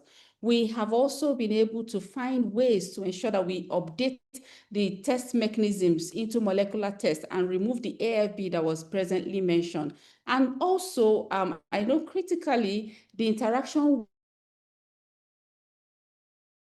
with the hospital services, that search among tertiary facilities, secondary facilities, and primary healthcare facilities. So the fact that this NSP review was done multisectoral in nature helped the sectors, all these sectors, for us to have a buy-in. It became our Nigeria, our TB program, our review, and the need for us to develop an NSP that we can all monitor and have success. Next slide, please. So that multisectoral approach also led into the development of NSP because all the recommendations from the EPI review, NTEM review were looked at by all the key sectors. So within there, we started having some sectors telling us things like, oh, we have a parastatal attached to us who can also do this. So you can imagine having all this together in terms of developing an NSP. So we knew it was not just about TB program, is now combining together with our stakeholders. Just to say a little about how we identified our stakeholders before all these reviews and NSP. First of all, we looked at the TB risk factors. When we brought out all the drivers of the TB in the TB risk factors, we started identifying all the stakeholders that fit into that risk factor. So under nutrition, we knew agriculture, we knew some aspect of the ministry, and other programs that also attached to our, nutrition. The same way we did for HIV, for diabetes, for smoking, alcohol, we all had to throw open our net to get as much as possible. Then secondly, we looked at social determinants of health. Of course, we know how the provision of these or the level of these affect TB program. So we also decided to engage stakeholders based on it, housing, education. We went to interior, all those people joined us. Then we looked at our demographic, TB demographic. We saw that TB affects most of the youths. And also we looked at the children, the aspect of the children and the disproportionate nature which we identify children. Looking at the incidents and where exactly this happened, we're also able to identify stakeholders in this. So we went to our NTB strategy, the principles and pillars. When you see the breakdown of this, you will see that within it, you would also identify more stakeholders that could help you. And that's where we identify the CSOs, that's where we identify the regulatory bodies, the private sector. So it was huge. This number of people we identified or sectors we identified. Next slide, please. So the next thing was for us to find a way of engaging. And in engaging, we knew that if we're cutting across ministries, departments, and agencies, that we are not going to sit and start writing as an NTP. So we decided to reach out to the Honorable Minister of Health. Now the Honorable Minister of Health was able to write for us. And in this writing, his co-ministers all looked into that and ensured that this was brought to pass. But most especially in that writing, we asked for a desk officer for TB in each of these ministry departments and agencies. So identifying the desk officer and giving us the contact of that desk officer, we opened a WhatsApp group and had all of them join this. So this is like multi-sectorial a WhatsApp group, and everything we do in the TB program invitation, we just drop it there. We don't need to write. And each of them will take that invitation and take permission to attend whatever we're doing. And if we need to have a special courtesy call to discuss on anything, we still put it there. And with that, the internal desk officer is able to secure some, maybe a timing for us to come in and meet the particular director. So there was no need for bureaucracies to start moving from one place to the other. But we knew that identifying the sectors, the non-health sectors, were the ones that you need to do a lot more work. So what we did as a program is that we looked at our mandate. We also went to study their own mandate and find a link between their mandate and TB, because when you get to them, they'll ask you things like, how exactly is housing and TB? What is concern between them? So having to identify ourselves and buttressing it to them made them to even give us other kind of suggestion. Oh, we can even do more of this. Do you know we also have this platform? So with that, we're now able to map our stakeholders based on their response. And in the thematic development of the NSP, we can now say, okay, this stakeholder should work with this thematic area or in this objective. Next slide, please. So that is how we developed the most successful NSP that the country has ever implemented since the beginning of TB program in Nigeria. Next slide, please. So this NSP, we are able to identify the things like the action points where we need to, what we need to deal with, how to make use of what we have, and what to leverage with other persons.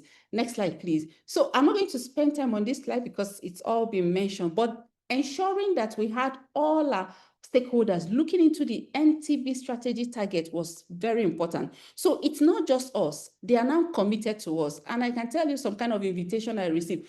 Foreign Affairs is having a health week. Please, can you come in and talk about TB there? And can we also do some TB screening? So it shows that we didn't spend money to set up these things. They've set up the health week themselves, but we are just coming there to leverage, to talk, to just create awareness. And this is the timeline we've taken in terms of our MAF. So from that 2020, there was a change. And gradually from that 2020, when we finished our end-term review, they sat down with us. That was the first time we started reviewing using the WHO document to review on the roles and responsibility of each of them. Then gradually, we also started adopting the steps set out by WHO on how to implement MAF in the country. So by 2022, we have had our first stakeholders meeting to adapt this MAF in Nigeria. Now we have not produced it into a document. We were waiting to have a midterm review of our NSP, which will give us lessons. We'll know what else and who else to leverage before we can go back to finalize our document. And that was what we did in 2023. We had wide stakeholders. We sat down, we reviewed. They went with us visiting, especially the governance team. And at the end of that, we still identified other places we should look at. And that's why post-MTM review in our NSP, we had things on migration. The IOM, we wrote them to join us, and they gave us 2 technical people from outside the country to join us. We had the Community Rights and Gender, which Top TB Partnership Geneva sent us technical persons for us.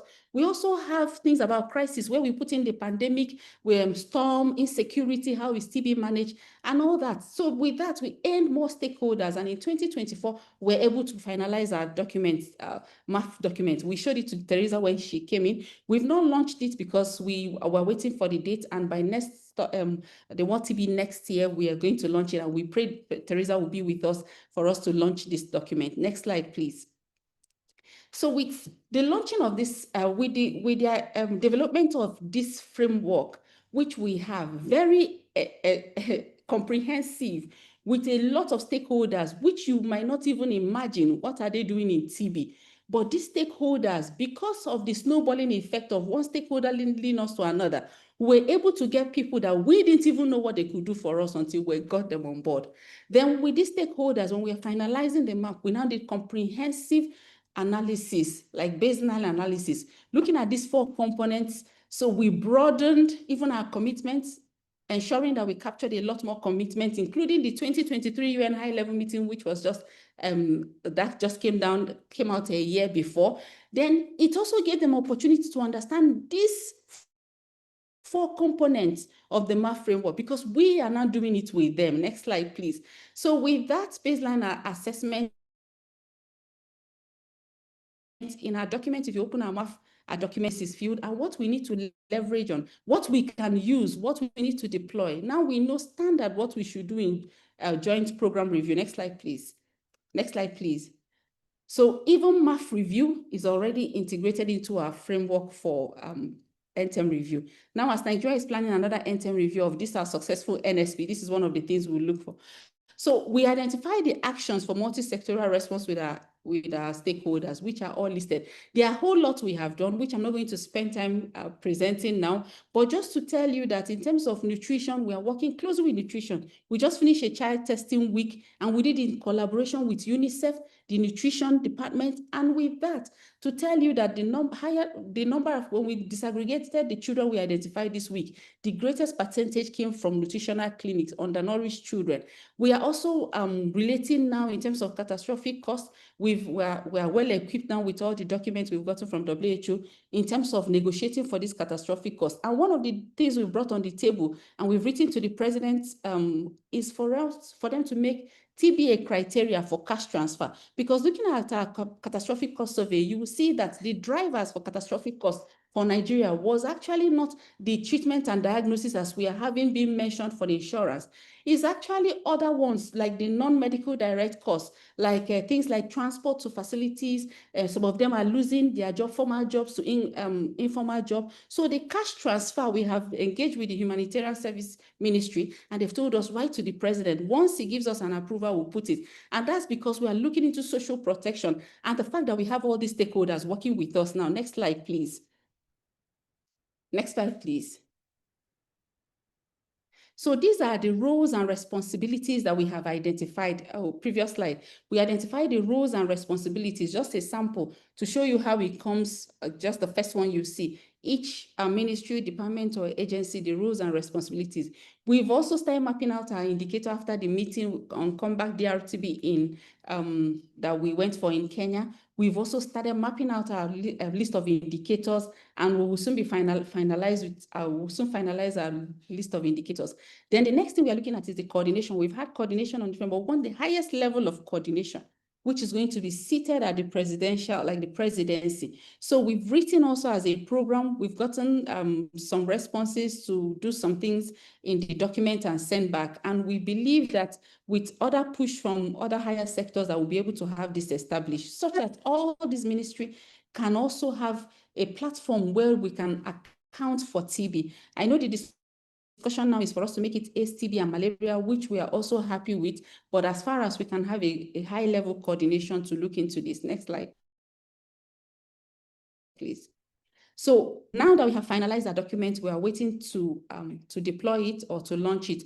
We went ahead as a country. We said, if we have documents, of course, people will forget it in the office, some at home, some in the car. It might not be ready on the go. For each of these stakeholders to reach in, maybe the Minister of Agriculture, to reach in and say, what is supposed to be my role? So we went ahead to produce an application, which we called Nigeria TB MAF-TB application. So this MAF-TB, we gave it a slogan that said, Nigerian TB MAF, your role at a click. This application, in fact, if you see the logo, these hands are live hands. If I show you the live picture, there are people's hands in different shades that are put together, showing that this is our commitment to carry out the NTB. So when you deploy the app, this is the first thing that will come in. The hands will come from different sectors and now form this round thing around the NTB. And it's showing that what you see first as a stakeholder, you will see that this is your role at a click, and the commitment you have made towards this, you also need to continue. So this is MAF framework on the go. Everywhere you are, you can reach MAF. Next slide, please. So in rounding up, like I told you, this is the most successful NSP we have supported or developed in the program. These are all innovations, all cut across from different people with CSOs, different, still showing the stakeholders. Next slide. But the most important thing is that our indicators are changing. They are ups in a whole lot of things. It's getting better every day, and we're getting newer innovation with newer partners writing us, we can do this, let's do this together. Next slide, please. And together with it, we also was able to showcase the result of the 2023 UN high-level meeting to all the stakeholders. They see where we got to with our NSP. And the excitement of success, that the stakeholders are excited as we are, because they feel like we are all committed to this. So we have another roadmap to ensure that we meet the UN high-level meeting target for 2028, and we are also committed to it, which will also be part of what we'll do in our coming NSP. Next slide, please. Next slide, please. So in conclusion, we still have some way to go in terms of financing. We're working with our stakeholders to see how exactly to up this game. But there's a lot of discussion. The Honorable Minister of Health has been amazing, pushing this forward. Our First Lady is also pushing this forward. We have some responses and better financing for TB program than we've ever had before. With the minister even looking into upgrading some of the innovation we've brought out, like bringing up the private sector, having matching fund. The minister have placed $25 million on the desk and has asked the private sector to match it. We can have $50 million for TB in terms of consumables and consumable for diagnosis and treatment. Next slide, please. So we expect that with what we have on ground, the next NSP, which we'll start developing 2027 to 2030, will be a lot game changer. And in the next few months, by coming March 24th, we should be able to launch this MAF, make it official, make the application official for all our stakeholders to work towards the next NSP year. Thank you very much, WHO. Thank you, TB Coalition, Europe Coalition, and everyone that brought Nigeria to speak. Thank you very much, Teresa Kasaiva. We expect you in Nigeria to launch MAF. Thanks. Thank you, dear Abioma. Thank you for sharing your experience and for your decisive approach to consolidating the efforts of all stakeholders. And I'm confident that this practice can serve as a useful example for other countries and effective way to bring together important national processes within the baseline and NTP review. Thank you once again, and let me also remind everyone that you may address your questions to the panelists after all 6 presentations, or post your question in the chat during the session, indicating, of course, the speaker to whom you would like address your questions. And now I would like to turn to the Eastern Europe and Central Asia region, and I'm pleased to give the floor to Safarali Naimov, Executive Director of the Stop TB Partnership in Tajikistan, and Habib Hakimov, Stop TB Ambassador and Singer, who will share plans for high-level multisectoral meeting on MAF-TB, the first of which will take place in Tajikistan just in few weeks. So, dear Safarali and Habib, please, the floor is yours. Greetings, everyone in the call from Dushanbe, Tajikistan. I hope I'm audible.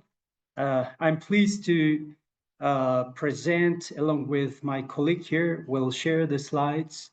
Let me start to thank all the previous speakers and panelists and all the people in the call.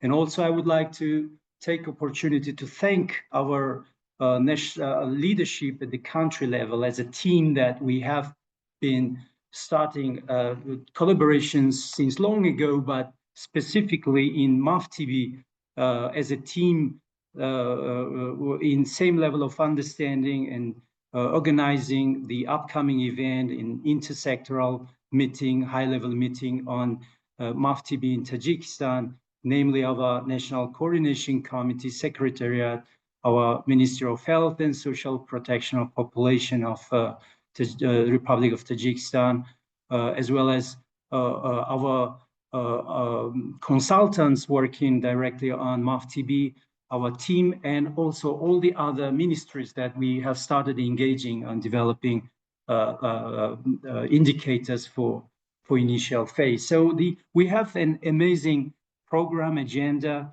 the meeting that if we go to the first slide, we can see. I hand over to Habib. If you start with initial slides, then I will join.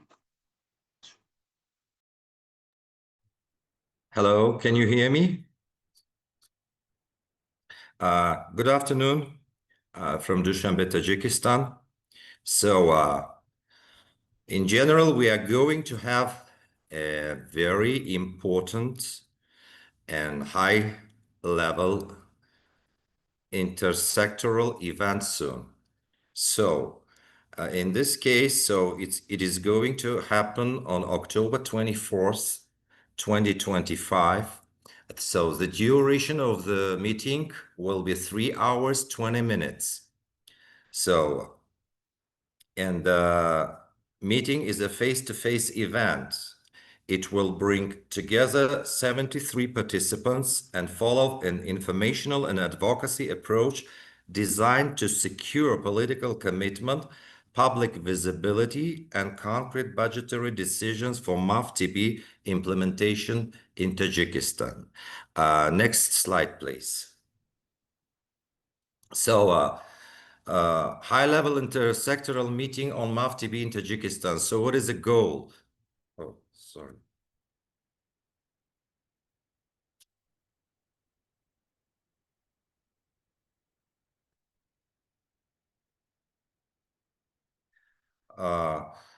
So the goal is the state ministries and committees reaffirm on TB accountability indicators and further on committed on budget allocation as part of MAF-TB in Tajikistan. So I would, in this case, I would pass over the next slide to Safar. So I will switch. Right. Thank you, Habib. It's indeed an amazing event that actually took us emails,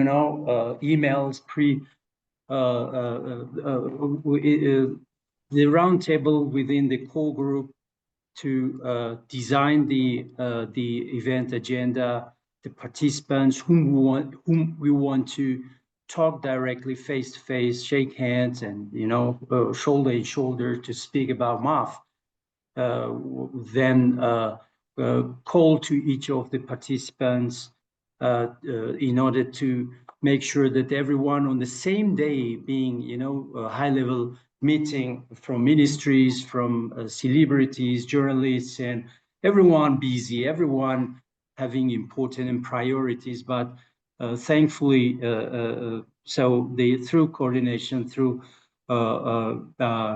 agreement, we came to a conclusion for 24th that we have NKK Secretariat members, MPs, our champions, including current leadership from National TB Caucus, but also from our co-chair, who's still our remains champion from Parliament, Murtaza Kholov, and we have Ministry of Health and Social Protection Population, 6 members, and we have other state ministries and committees, in total of 10 attending this meeting.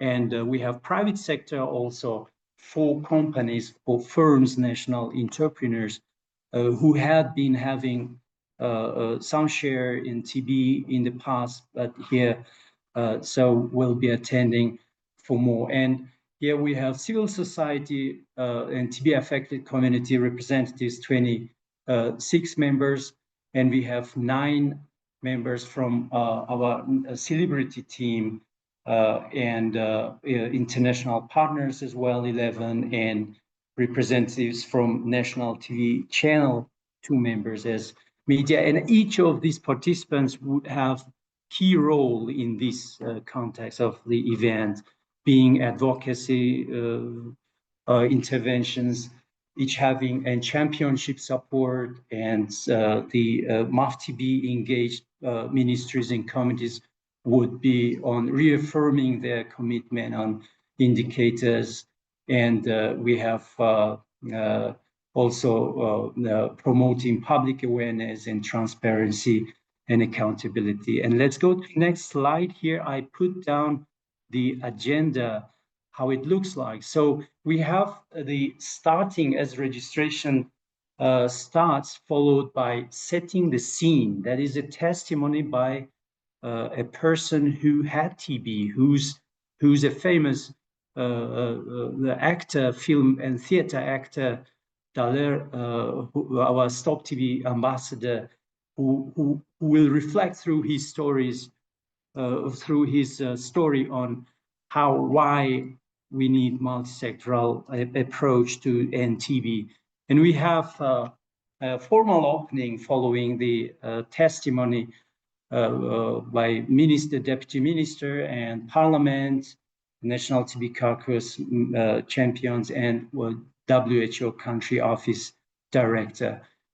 And we have also NTB remarks that we have will have pleasure of having the speech by Indian ambassador to Tajikistan, as well as representative from Foreign Assistance State Department from U.S. Embassy in Dushanbe, Tajikistan. India being famous for its domestic leadership in domestic financing, and recent examples of other events that we had. Our Indian ambassador who attended our earlier events, where he boldly shared his experience. And here we'll have those, and also U.S. government supporting Tajikistan for many years. And we have the main part, the core part of the event, panel discussion moderated by Executive Secretary of NKK, and attended by 3 ministries and 2 committees and civil society. So being listed here, as you see, the Ministry of Justice, Labor, Migration and Employment, of Population, Education and Science, the Religious Affairs Committee, and Television and Radio Committee. That will be, sort of deep in discussion on indicators and their commitments, and it's sort of reaffirming their commitment and further budgeting to implement the MAF indicators. So this amazing session will be followed by MAF-TB resolution that will be signed. And we have a small error here.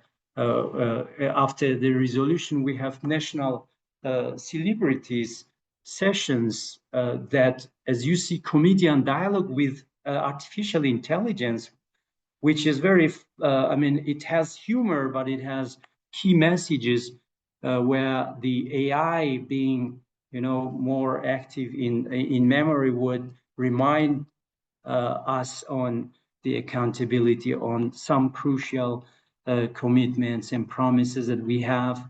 And through humor, there will be a very interesting dialogue that reflects the human errors that we should not allow on the way to end TB. And we have also another celebrity who's famous for in TB, National TB channel, for Wisdom of Healing, Nurullah Abloev, who's a film actor who acted in Hollywood, in French movies. So an all famous actor who will deliver some key messages through ancestors' admonitions, that he has been famous during Soviet times through his admonitions on National TB channel. So he will have his attendance, and this will be followed by TB anthem, a TB song that will be sung by 4 singers live, and we'll have Hindi dance as well, and the songs. So next slide, we'll have, as I mentioned already, expected outcome, signing the resolution, which is the very important in the event. And in the next slide, I have put some example of similar event in the past. Was 23 with partners. We had the launch of Deadly Divide 2 report that was that had brought about almost 100 people over with, as you see, the leadership in the country delivering speech. And on the right, you can see myself with civil society team standing right on the corner, delivering, our key asks on that context and in overall TB. And we have a parade of TB affected communities holding the postcards with key asks that we had back then. And it was a great event on the lawn at Hilton Hotel was just in August, and the leadership of NTP being the core part of this event. And if you play the below this black video, which we have, this just an announcement of that event that if Alexander, if you click on that video, that reflects actually the reference to UNHLM and some of the commitments that can be displayed by clicking that button. Yeah. I can't do it in my screen. Safar, we need to move a bit quicker to finish the presentation.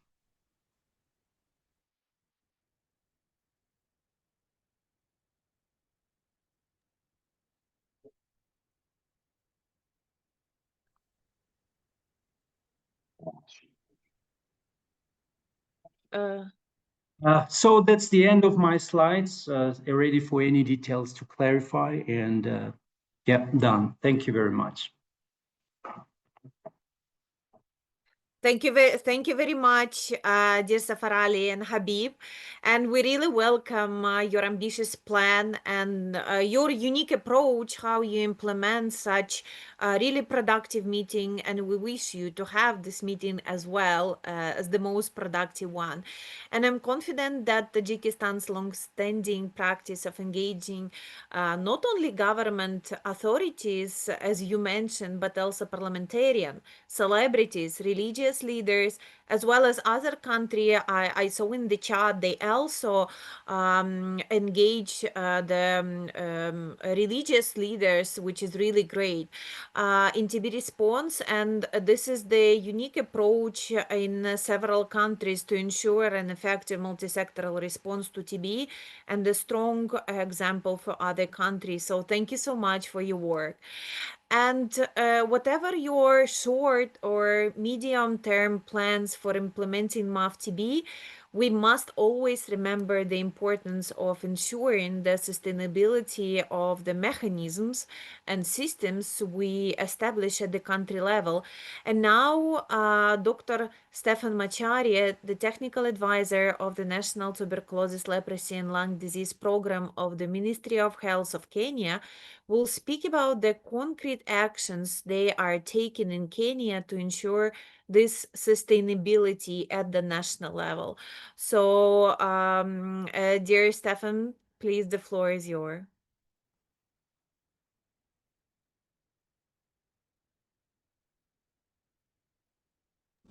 Thank you so much. Confirm you can hear me? Yes, we can hear you. We do not see you, but we can hear you. Oh, okay. I think my video is on. I'm not sure why you can't see me. It's fine. It's fine. Okay, great. Okay, thank you so much, and thank you for this opportunity for me to present on behalf of Team Kenya. I'm calling it a team because MAP is everything to do with everyone. And I would like to just briefly take you through some of few slides that reflects on our journey towards operationalizing multi-sector accountability framework. So think of that's just an introduction slide. You can see it's actually everyone and everywhere. And so that means that we are all engaged in this. So I'm going to maybe move to the next slide, because the big question is, why are we actually talking about MAF?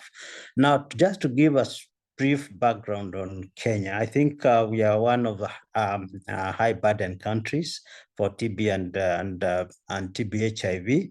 And with an incidence of 124,000, we are missing almost 30,000 cases per year. And that means that we need to have concerted efforts to ensure that we are able to reach all of them. And for us to do this, then we ask ourselves, why then do we need MAF, and why does MAF actually matters? And looking at TB itself, TB actually I think for a long time has been looked as if it's a biomedical issue, but I think now it has gone beyond the biomedical issue, and it's a complex kind of a situation, providing complex challenges that needs extraordinary solutions to be able to sort it out. And TB, of course, is driven by social determinants, and we know that poverty, housing, nutrition, stigma actually requires, that cannot actually be addressed by only one stream. And therefore, there's need for us as a country to come together to ensure that everyone that actually has to play a role in ensuring that you are able to work on TB. Then, of course, we know that WHO, of course, gave a framework under which we could structure and hold sectors accountable. And on this, what we are trying to say is that the MAF is not just a policy; it is a governance tool that actually defines the role, set indicators, institutionalizes accountability across sector.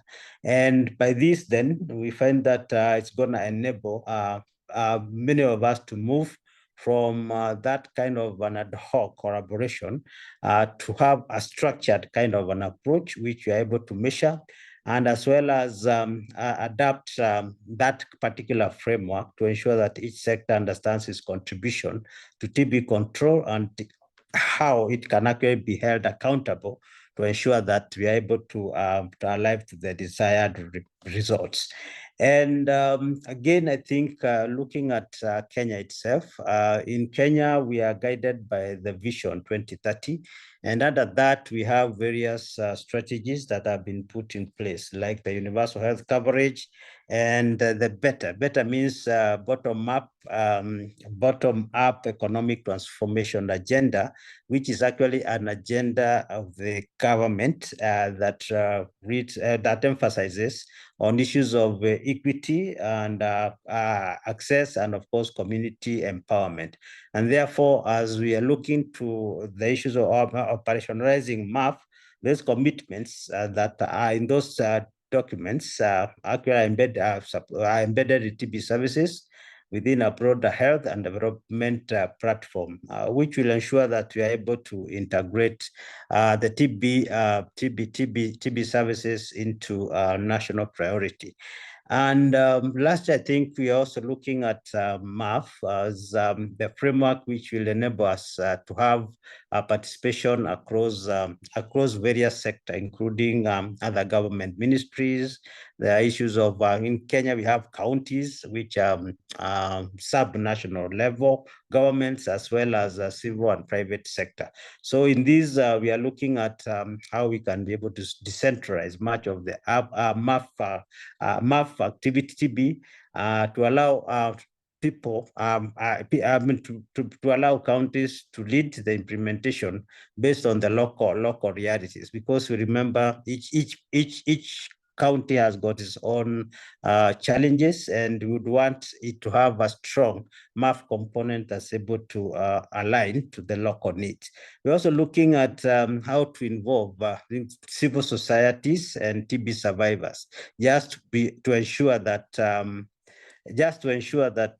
sorry for that, let me try to be yeah, just to ensure that we are able to, they play a lot in advocacy, monitoring, and service delivery, as well as looking at how private sector can contribute to issue like workplace screening, and of course bring issues of community service responsibility investments, as well as innovation. Now, I think move to the next slide, please. I think the next slide, next slide, is talking more on the foundations for implementation. And I want to take you through a step-by-step process on how we have actually been able to move across. So for the MAF, we actually aligned MAF-TB through through a participatory approach, where we actually involved all the stakeholders, including TB survivors, community health workers, civil societies. And we also went beyond the Ministry of Health to engage other ministries like the Ministry of Education, Labor, Housing.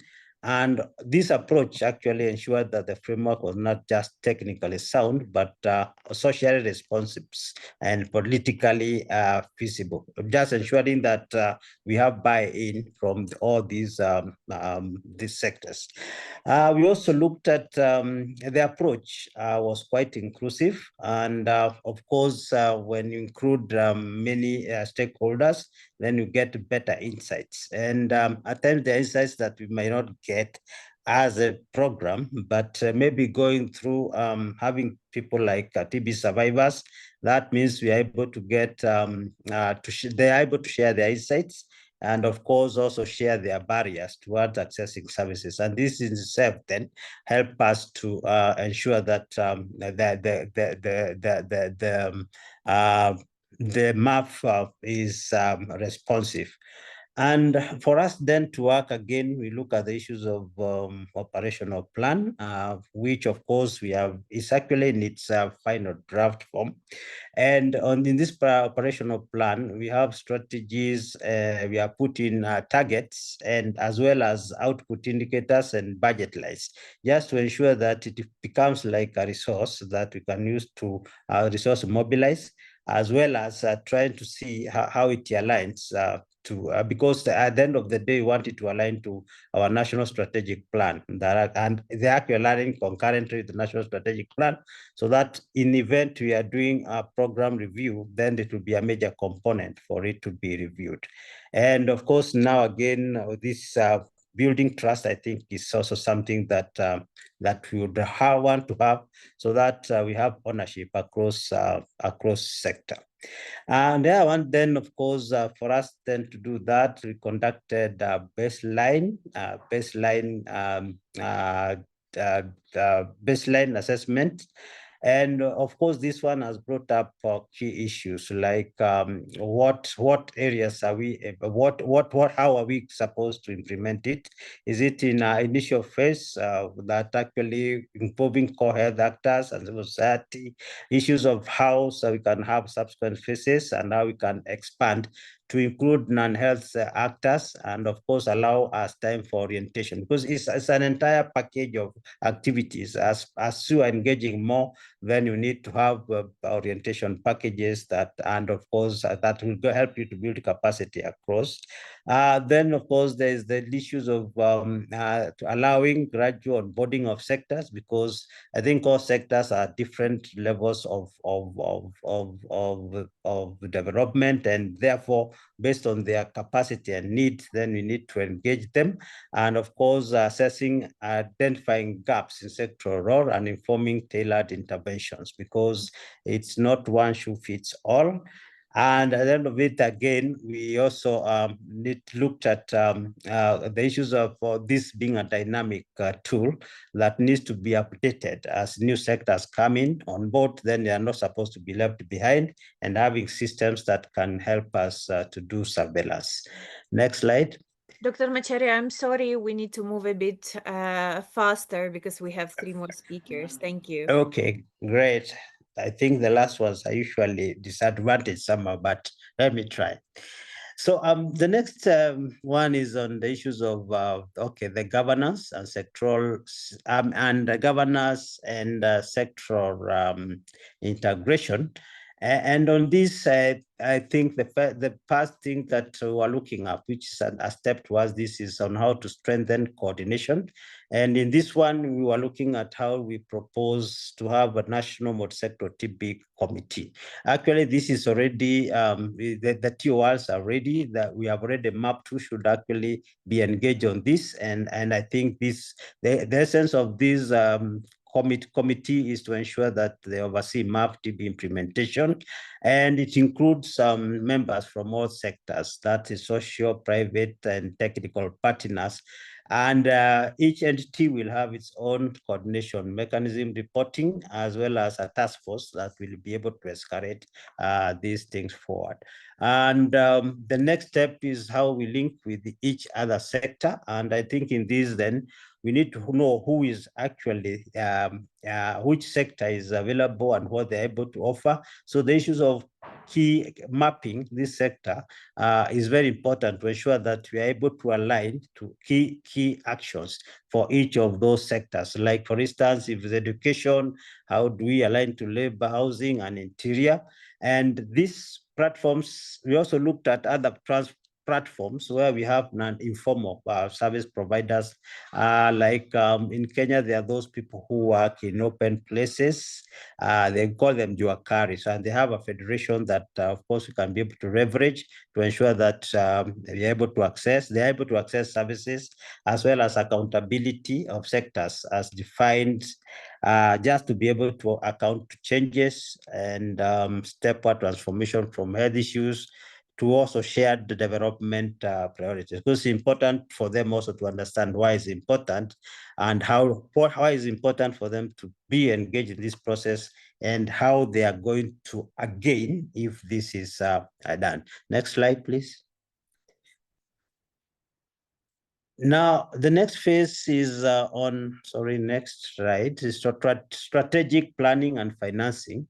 And this one, of course, now is the big thing, because when you're talking about developing the issues of financing, then we bring in strategic planning and financing. Then we bring in a strategy that can be able to be costed and be able to align to our strategy. And in this case, then the operational plan actually translate now what is that framework into a costed time-bound activities, aligning to our national priorities, as well as planning to ensure that it serves as a roadmap for us to be able to do multisectoral engagement.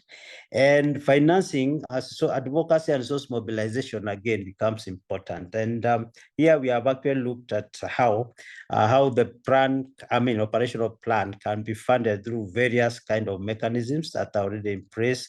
We have domestic resources and which can be mobilized, as well as we have immediate priorities that can actually be able to be inputted in some of the strategies within our financial systems, like PPM platform, PPP, public-private partnership platforms, as well as government financial processes that are in place. And I think currently, as we are sitting here, I think we are looking at various ways. Of course, how do we actually finance TB services beyond the challenges that we are actually getting? How do we, can we think about having social insurance bonds? How do we ensure just bringing some investors for that purpose? How do we ensure that we have a sustainable and investment plan, just in case, and a transition plan, just in case some of the funding gap continue to expand? And in this case, I think MAF become very key into this. Next slide. Is issues of how now do we ensure that we have integration? Next slide, please. Integration and equity, right? And of course, in this, next slide.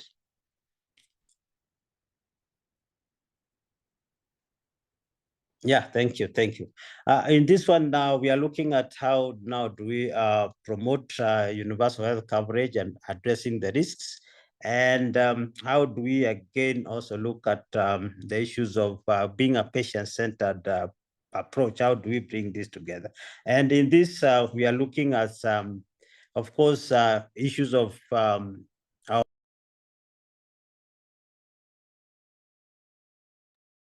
Stefan, sorry, can you switch on your mic?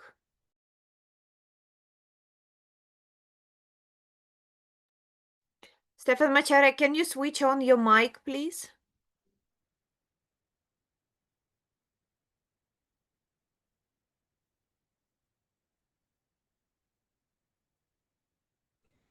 Stefan. Are you able to hear me now? Yes, now we can.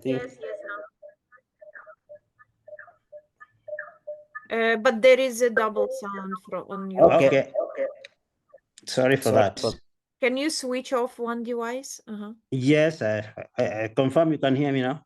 Yeah. Oh, great. Yeah, so I think I was in the slides where we're looking at accountability. And in accountability, we are looking at how do we now ensure that we are able to track what each sector is able to do. And in this, of course, we are looking at issues like having a joint reviews and also in our systems to have a dashboard that can be able to score each sector separately, and of course, feedback mechanisms that we can be able to use to ensure that we are able to see how each sector is performing. And on this, then I think issues of having a comprehensive M&E framework is very important, and this has actually been factored in our operational plan to ensure that that is done. And we have a national reporting tool that we call it TBEC, which we are looking into how we can be able to at least to put a prefix to cases that are being notified to ensure that we're able to track those that are coming from private sector, and that are coming from other sectors apart from the national TB program. And of course, issues of periodic reviews cannot be underemphasized. So we should ensure that annual multisectoral reviews are embedded in, actually they're already embedded in operational plans. So whatever review is being done, then indicators that are monitoring MAF are included in that. And of course, the data that comes from it helps us to be able to realign to ensure that we are able to address the challenges that come in. And of course, issues of transparency, because we are expecting that we should be able to be getting support from other private sector in regards to TB control. So we should actually have mechanism for transparency as well as learning and strategic alignment. Then I think the next Steven, sorry, can we go to the conclusion, because otherwise other speakers will not have time to present. Sorry, it's already 20 minutes. Okay, fine. So I think the next one was just a diagram just to show the data, how the data will be flowing, which I'm not going to go to it. And lastly, is just on the last is just on a call for action, conclusion and call for action, which actually is showing that we have the MAF is actually a transformational agenda, sorry, and that I think once we finalize the role, the operational framework, the operational plan, then and strengthen surveillance and do mobilization of resources, then we should be in a position where we can be able to do more. So I think together we can build a TB-free Kenya through a shared responsibility and strategic collaboration. Thank you very much, and sorry for rushing you through the presentation. Thank you so much, Dr. Macharia, for sharing your basically systematic perspective of MAF-TB processes is very important. And we believe this comprehensive approach will prove effective and ensuring the sustainability of MAF-TB in Kenya. Thank you so much. And dear participants, it is my great pleasure to introduce Dr. Valentina Wilk, NTP manager of Moldova, and invite her to share Moldova's experience. Just to say, a few months ago, Moldova finalized its national strategic plan, And thanks to the coordinated work under NTP leadership with the active engagement of national civil society and communities, it now includes specific activities and indicators for the relevant government ministries and agencies beyond health sector. So Dr. Valentina, could you please tell us how this work was organized and what concrete actions enabled such broad engagement of the relevant bodies beyond health sectors in Moldova? Dr. Valentina, you will speak Russian, yes? So, dear colleagues, please switch to the translation mode so that you can hear Dr. Valentina's speech. Dr. Valentina, thank you.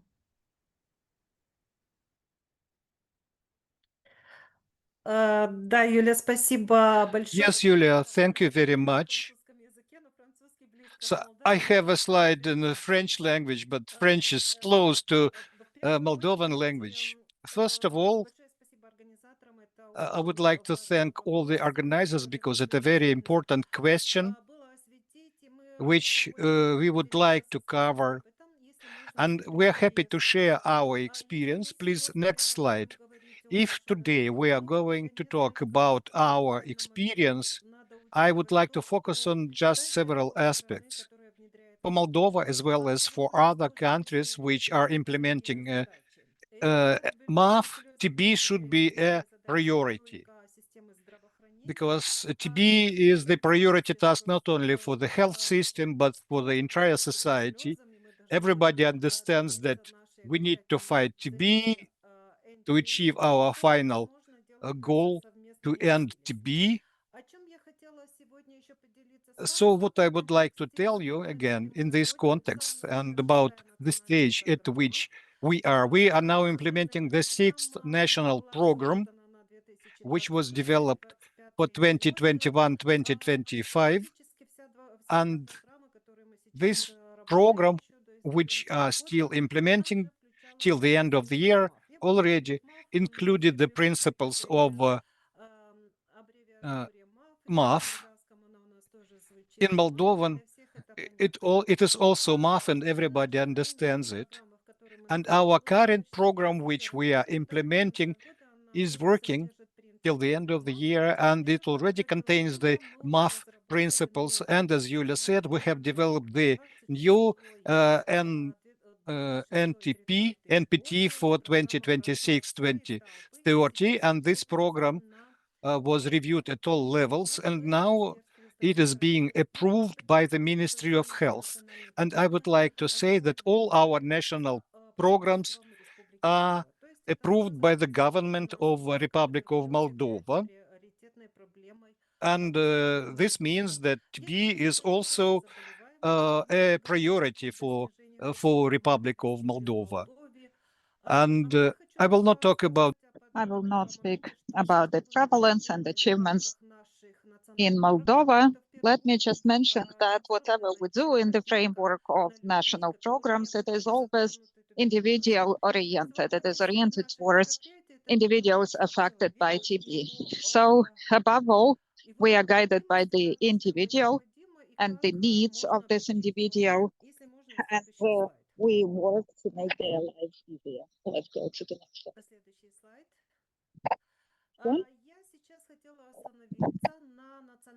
I would like to focus on the National Coordination Board. It was established in Moldova back in 2005.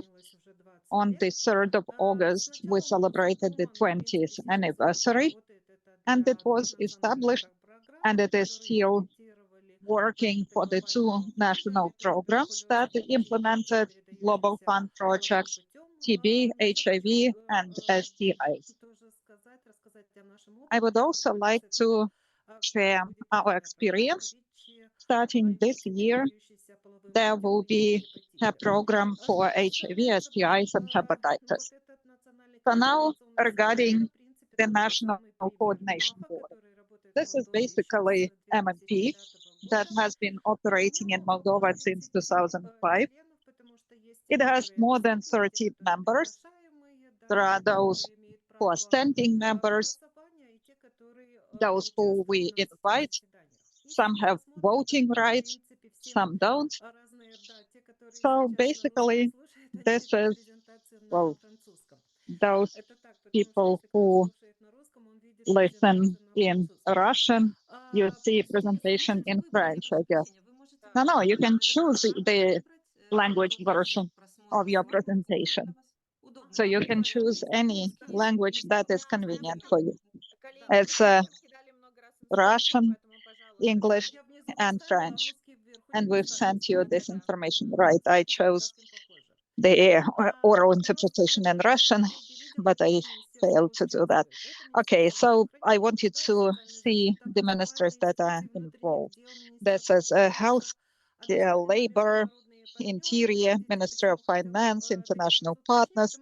Necessarily, I wanted to highlight that to further avoid listing everyone who's engaged in this national coordination board. We have 3 working groups on TB, HIV, and TB plus HIV.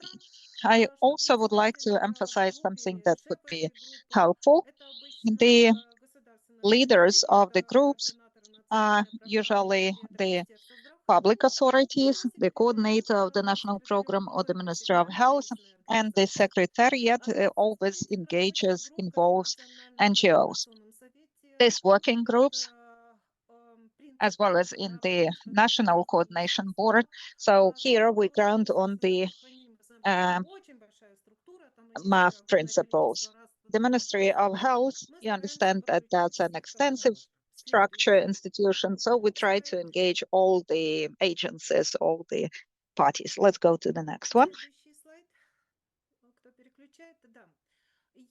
So now, considering that we don't have a lot of time, I'm speaking fast. I'll try to go slower, but let me try and cover everything from planning to action. What I'm going to say now was applicable to our program for the period of 2021 through 25.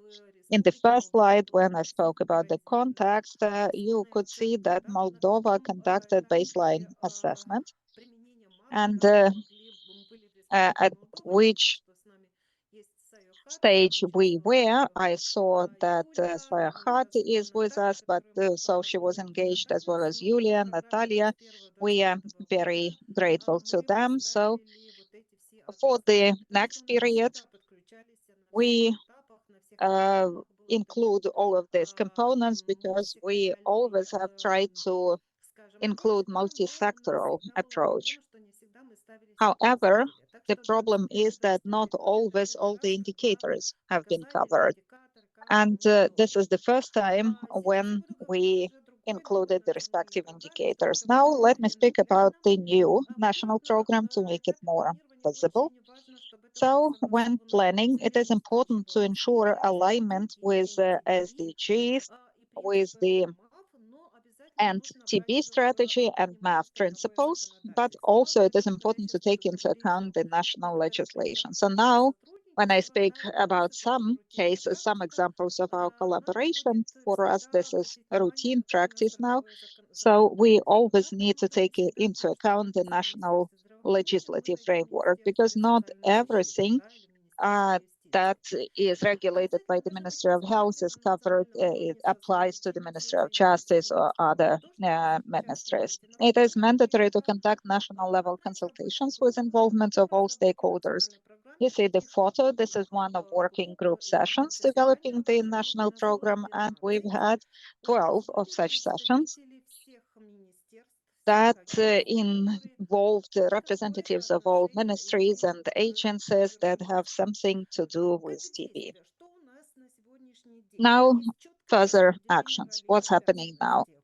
Clear distribution of roles and responsibilities. In our national program, we have clear distribution of the activities, actions, who's responsible for that, the indicators, who's going to finance that, and I will show you several examples. Accountability at all levels, that is taken for granted because the national program, well, basically that's the idea of the national program, that apart from our interaction in the system, we need to have clear indicators and to report with. And starting on the 1st of July this year, we have conducted integration of TB services into primary healthcare. And I would like to mention that because probably you've heard about our information system for TB monitoring and evaluation. It's been in action since 2007, but starting in July this year, it was officially adopted, approved at the level of Moldova's government. And that's a progress because this database, it's not only a database for TB patients. This is to evaluate the entire cascade of services, including community-led monitoring. So as a result, it will be much easier now for us to monitor the processes. Next.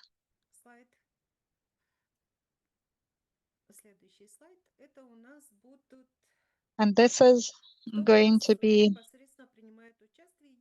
multisectoral cooperation. Who is involved? I will not repeat what I've said already. Of course, that's a great number of ministries. Civil society is actively engaged, as well as community-based organizations, international partners, and the involvement of local public authorities. I haven't mentioned that yet, but that's so important because if we don't engage them, everything that we do at the territorial district level in Moldova would be inefficient, because local authorities, of course, influence a lot of aspects. Next slide.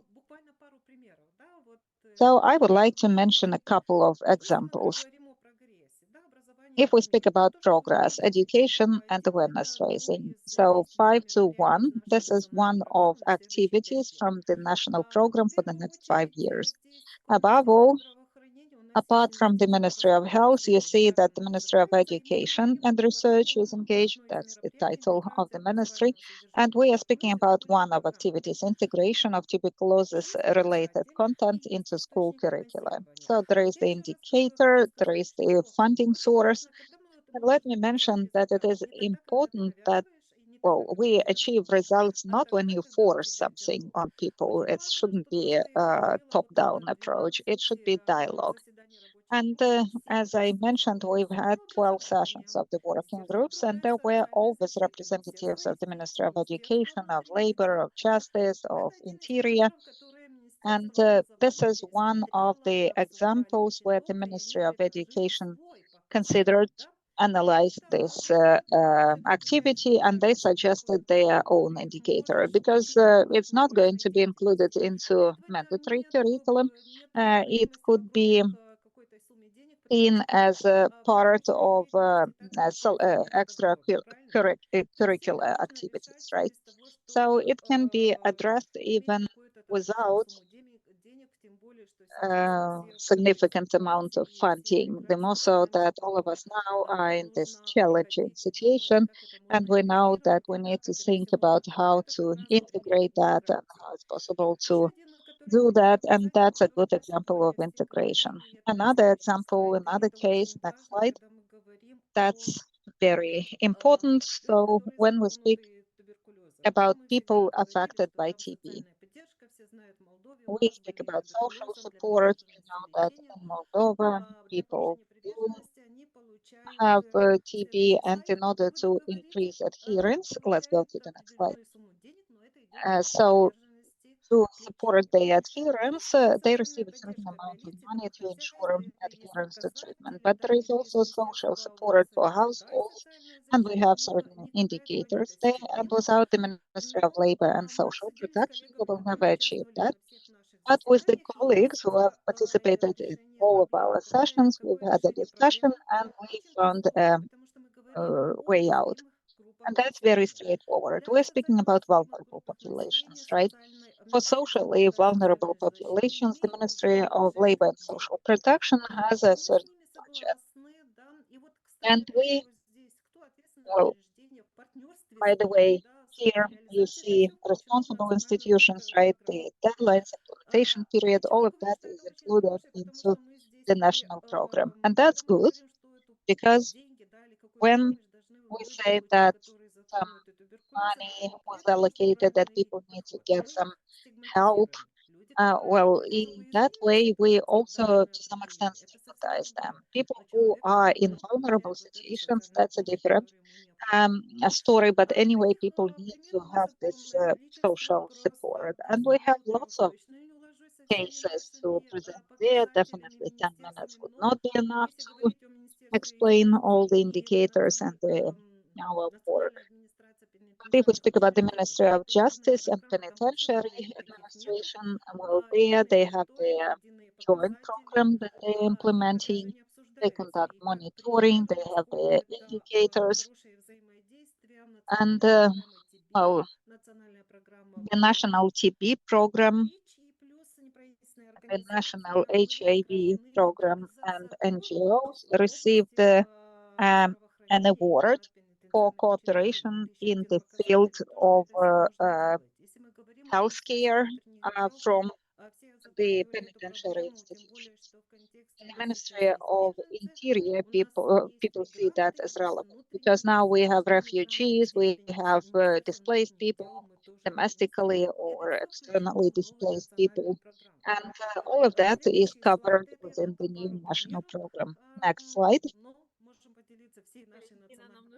So we could share, but we need to speed up a little bit because it has been 15 minutes. Yeah, now about the role of civil society and communities. So without civil society, nothing is going to happen. They're very active. They participate in screening, in adherence to treatment activities. All the indicators that you see on the screen, they were relevant for the previous program as well as the current one. They are members of working groups and the National Coordination Board, but that's routine for us. As I mentioned, this is nothing extraordinary. This is our ordinary job where we work with NGOs and they are engaged in implementation of the national program. Next, maybe we have not yet touched upon that. Next slide. That's involvement of local public authorities and local governments. Because apart from the national program, and on the basis of the national program, they develop territorial TB programs. That's mandatory. That's a requirement of the government's resolution. That is why periodically the epidemiological situation is discussed on a regular basis, and there are the respective responsible institutions, designated individuals, timelines, and annual reporting on implementation of territorial programs. So that's our routine now for many years. And of course, not always it is that easy and straightforward. However, that it's worth it because the more people are engaged, the more communities realize how TB is a problem and you need to work to overcome that, the better. And I guess I'll stop here. 10 minutes is not enough, so sorry. Let me just so I have just briefly presented this information because we've done and achieved a lot. And the next slide, this is approval, next steps, approval of the national TB program. As I mentioned, and specific objectives, you see that on the slide, but without funding and accountability, it wouldn't be possible to implement these programs. And we have here representatives of the Global Fund. Please don't forget about Moldova, even though the incidence is going down, there are other factors, and we know that TB should not be underestimated. So thank you so much. Thank you for your attention. Thank you very That's much. my last slide. Yeah, thank you very much, dear Valentina. Thank you for sharing your successful country experience. It's very great that you give such a concrete example how other countries can use what you did. And we wish you a swift approval of the NSP and productive multisectoral work under it over the next 5 years. And dear colleagues, just to pay your attention, our honorable speakers, that we have question from Paul Summerfield to all of the speakers. Please go to the chat and see his question. And dear colleagues, if you already have questions to our speakers, to our panelists, please write it in the chat, and we will have conversation in the chat while other speakers are presenting. And we are now moving to our next speaker, Donald Dennis Tabaya, Executive Director, Joint Hands Welfare Organization from Zimbabwe. Donald will share Zimbabwe's long-standing effective experience and lessons learned in establishing and operating the MAF-TB coordination body. Dear Donald, the floor is yours. Please take 10 minutes. Thank you. Thank you very much, Yulia, and greetings, everyone. Can you hear me? Yes, yes. Yes. So thank you very much. I'll present on behalf of Zimbabwe. Next slide.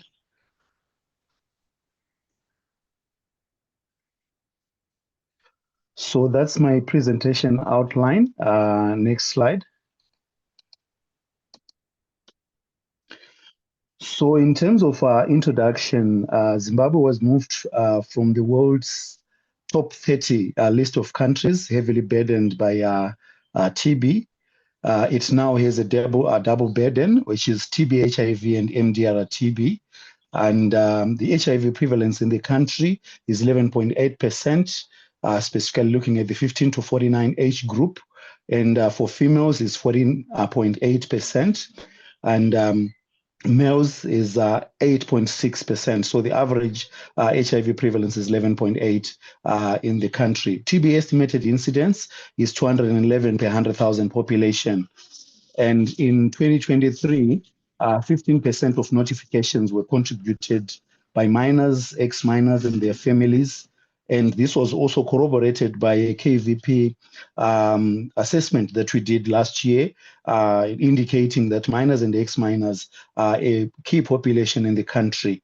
The treatment coverage in Zimbabwe was 55% in 2022, increasing from 54% in 2021.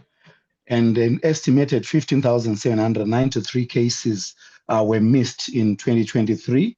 And TB HIV co-infection rate is at 60% in 2023, again, according to the Global TB Report 2024, an increase from 51% in 2022. Next slide.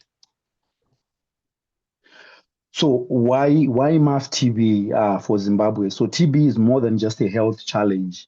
It is fueled by several determinants such as poverty, education, nutrition, and housing, to name a few of the social determinants. And addressing the determinants of TB requires a multifaceted approach that includes improving socioeconomic conditions, enhancing healthcare access, and implementing Это effective. включает реализацию эффективной государственной политики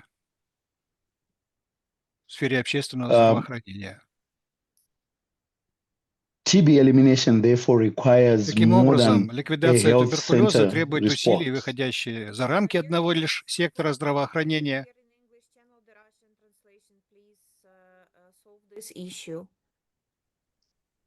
We have a problem in English channel. We hear Russian translation. Can I proceed now? Yes, yes, yes, please. Try. So I was saying TB elimination requires more than just a health sector response. So to this effect, Zimbabwe adopted MAF-TB to translate political commitments into measurable actions, to promote people-centered TB care, to engage sectors beyond the health, sectors such as education, mining, defense, agriculture, and more, to be part of the national TB response, and also ensure mutual accountability and coordinated efforts. Next slide. The MAF-TB coordination and review platform was established through engagement of a national consultant and US government technical assistance, review and adaptation of WHO MAF-TB tools to Zimbabwean context, a national launch supported by the Stop TB Partnership, and then formation of a core group with representatives from key ministries and departments, including civil society. Its mandate is to institutionalize accountability mechanisms, align sectoral actions with national TB strategic goals, monitor, review, and report on progress. Next slide. So this is a list of the sectors that are currently in the MAF, and I'm not going to read all of them, but basically all the basic sectors in the country based on our context, higher and tertiary education, mines, information publicity to facilitate media and dissemination of TB information, women affairs, lands, agricultural fisheries, Zimbabwe Defense Forces, the youth, public service, labor and social welfare, the parliamentary TB caucus, private sector. We also have climate, Zimbabwe prisons and correctional services, local government, to name a few. Next slide. So in terms of achievements and lessons learned so far, so key milestones for MAF in Zimbabwe include development and validation of a national MAF-TB action plan. We have gone further to develop sector-specific plans integrated into work plans and budgets within those sectors, those different ministries. We have trained the focal persons on TB basics, advocacy, and accountability. So all those focal persons that are within the different ministries have been trained on TB basics. They are now advocates within the ministry on behalf of TB. The data collection and analysis to identify gaps and prioritize actions. And part of the lessons learned include one-size-fits-all approaches do not work. So local adaptation is key to ensure that we win the fight against TB. Political will and decision-maker engagement are critical. Hence, we have the TB caucus and parliamentarians within the MAF. And MAF-TB fosters ownership and sustainability across sectors. Next slide.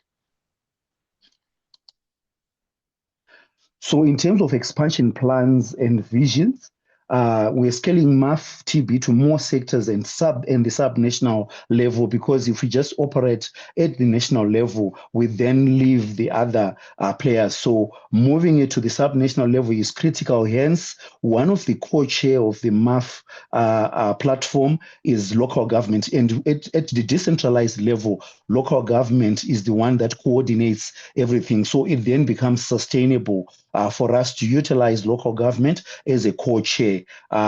So the other co-chair currently is a director in the Ministry of Higher and Tertiary Education.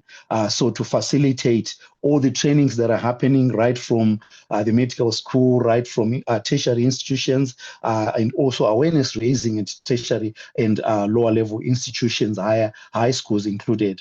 And then the other plan and vision is strengthen monitoring and reporting mechanisms for MAF, and then enhancing community engagement and civil society participation is again a critical component. Next slide. So in conclusion, MAF-TB has proven to be a powerful tool in Zimbabwe's TB response. It has fostered collaboration. It has brought TB out of the health silo. And the call to action is, as we move forward, we call on partners to support its expansion and integration into broader health and development agendas. And as I conclude, next slide. You are aware of this quote from Dr. Tedros: the world is full of frameworks, roadmaps, and action plans that sit on shelves collecting dust and never make a difference to people. I urge you, starting now, to translate your good intentions into concrete actions that transform the health of our people. And this is a quote from Dr. Tedros. So the other beautiful thing in terms of political will was our head of state in the last UNHLM actually spoke and committed Zimbabwe to also implement MAF at the highest level. There was this commitment, and we continue to enjoy that commitment. Thank you very much. Thank Back you to very you, much. Julia. Yes, thank you very much, dear Donald, for such an interesting and useful information about Zimbabwe's MAF-TB coordination body work. And it's impressive that such a platform has been operating systematically and effectively for many years. And we wish you continued success in expanding and the composition of the MAF-TB coordination body. And thank you for your efforts. And to conclude this panel discussion, I'd like to turn to the experience of another MAF-TB coordinating body, but from Ukraine. I am pleased to invite Irina Karoeva from the CCM Secretariat of the Ministry of Health of Ukraine. And let me note that in Ukraine, the CCM functions not only as a coordination mechanism for the Global Fund grants, but it also has a much broader mandate, which Ira will now unpack. So Irina, please, the floor is yours.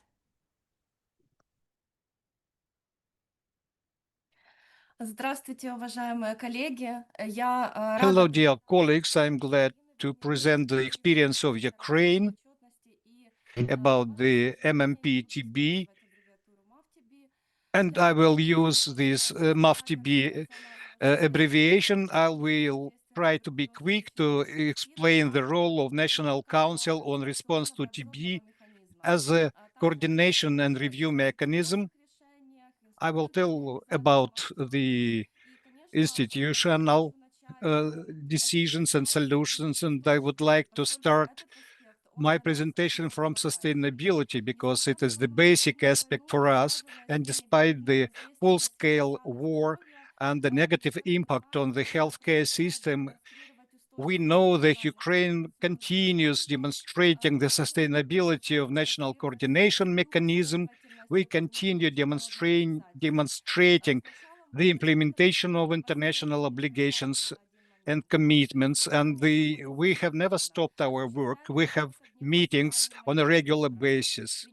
We continue monitoring and evaluation of programs. We make governance decisions which ensure the sustainability of our systems. And this National Council in Ukraine coordinates different activities which are beyond the projects of the Global Fund.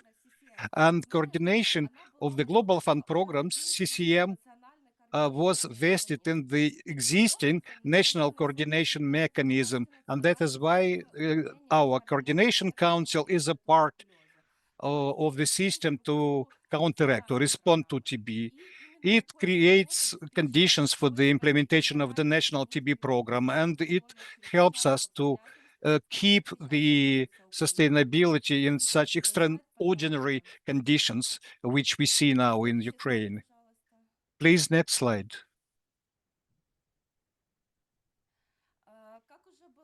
So, as was already said, the mechanism of multisectoral accountability was introduced for the implementation of the high-level meetings in 2018 and 2023. And I would like to say that it is also an important component of MAF-TB.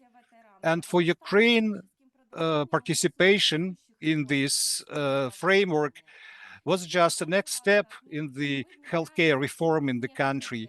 And we are introducing and implementing it not as a separate mechanism, but as a systemic mechanism which includes all the sectors and ministries of health, education, defense, and so on.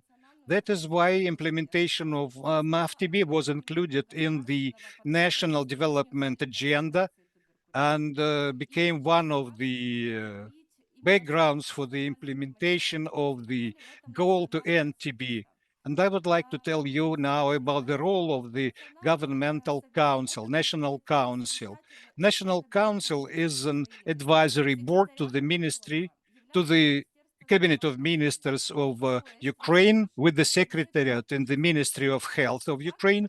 Our decisions have a political force, and we have functional capacity to ensure the unifying functions and unifying the public sectors, private sector, civil society involvement of international partners, communities of people affected by TB and other stakeholders. One of the key documents which lays in the foundation of our activities is the national strategy to respond to TB, HIV, hepatitis, and other socially significant diseases. Later on, the Ministry of Health determined this document as the basis for the elimination of TB in Ukraine, and this decision was supported by the members of the National Council. So this strategy has become our national plan for the introduction of MAF-TB. Next slide. Functions of the coordination mechanism to implement MAF were vested in the National Council. This decision was not made automatically. So we went through the specific procedure. It was discussed by all stakeholders and was approved by the protocols of the meeting of the National Council. And this protocol is an official document for us, which is sent to all our stakeholders. It has the legal force for all our stakeholders and is obligatory for implementation, is obliging. So, and the decision of the National Council and the mandate of the National Council envisage the multisectoral coordination, and this approach is an example of how MAF-TB can be operationalized without legal changes in the legislation. Next slide, please. We will talk about the implementation of MAF-TB. In order to systematize the activities, the National Council created a specific action plan for the implementation, and it covers both the implemented activities and planned activities in the future. And for us, it is a roadmap. It is a tool which helps us to move forward step by step and see the alignment between the legal, organizational, monitoring, and other processes. Also, it ensures transparency and provides us an opportunity to track the progress not only in the healthcare, but in other sectors as well. Next slide, please. In order to ensure the efficient implementation of MAF-TB, the structure of the National Council has three specific departments: Committee on Programmatic Issues, which is responsible for the development and implementation of the national programs, and it is included in the agenda of the program committee. Committee on Regional Policy, which ensures the collaboration with the regions, coordination and monitoring of the program implementation, and coordination with the regional councils. Here, I would like to stop and quickly tell you a few words about Regional Council, which coordinate implementation, all the programs on the national level, and ensuring collaboration between all sectors. So, and they report to the National Council, and thus we cover not only the sector of the healthcare, but all other stakeholders on the provincial or the oblast level and on local levels. Another working organ is Commission on Supervision. It assesses the efficiency of the funds use and develops suggestions in accordance, financial suggestions, taken into account the state priorities. So this structure helps us to ensure systemic work from programmatic planning to analysis of the results and accountability. Implementation of MAF-TB is based on the active participation of all levels of governance, national level, regional, local, and community level. So how this intersectoral collaboration works in Ukraine?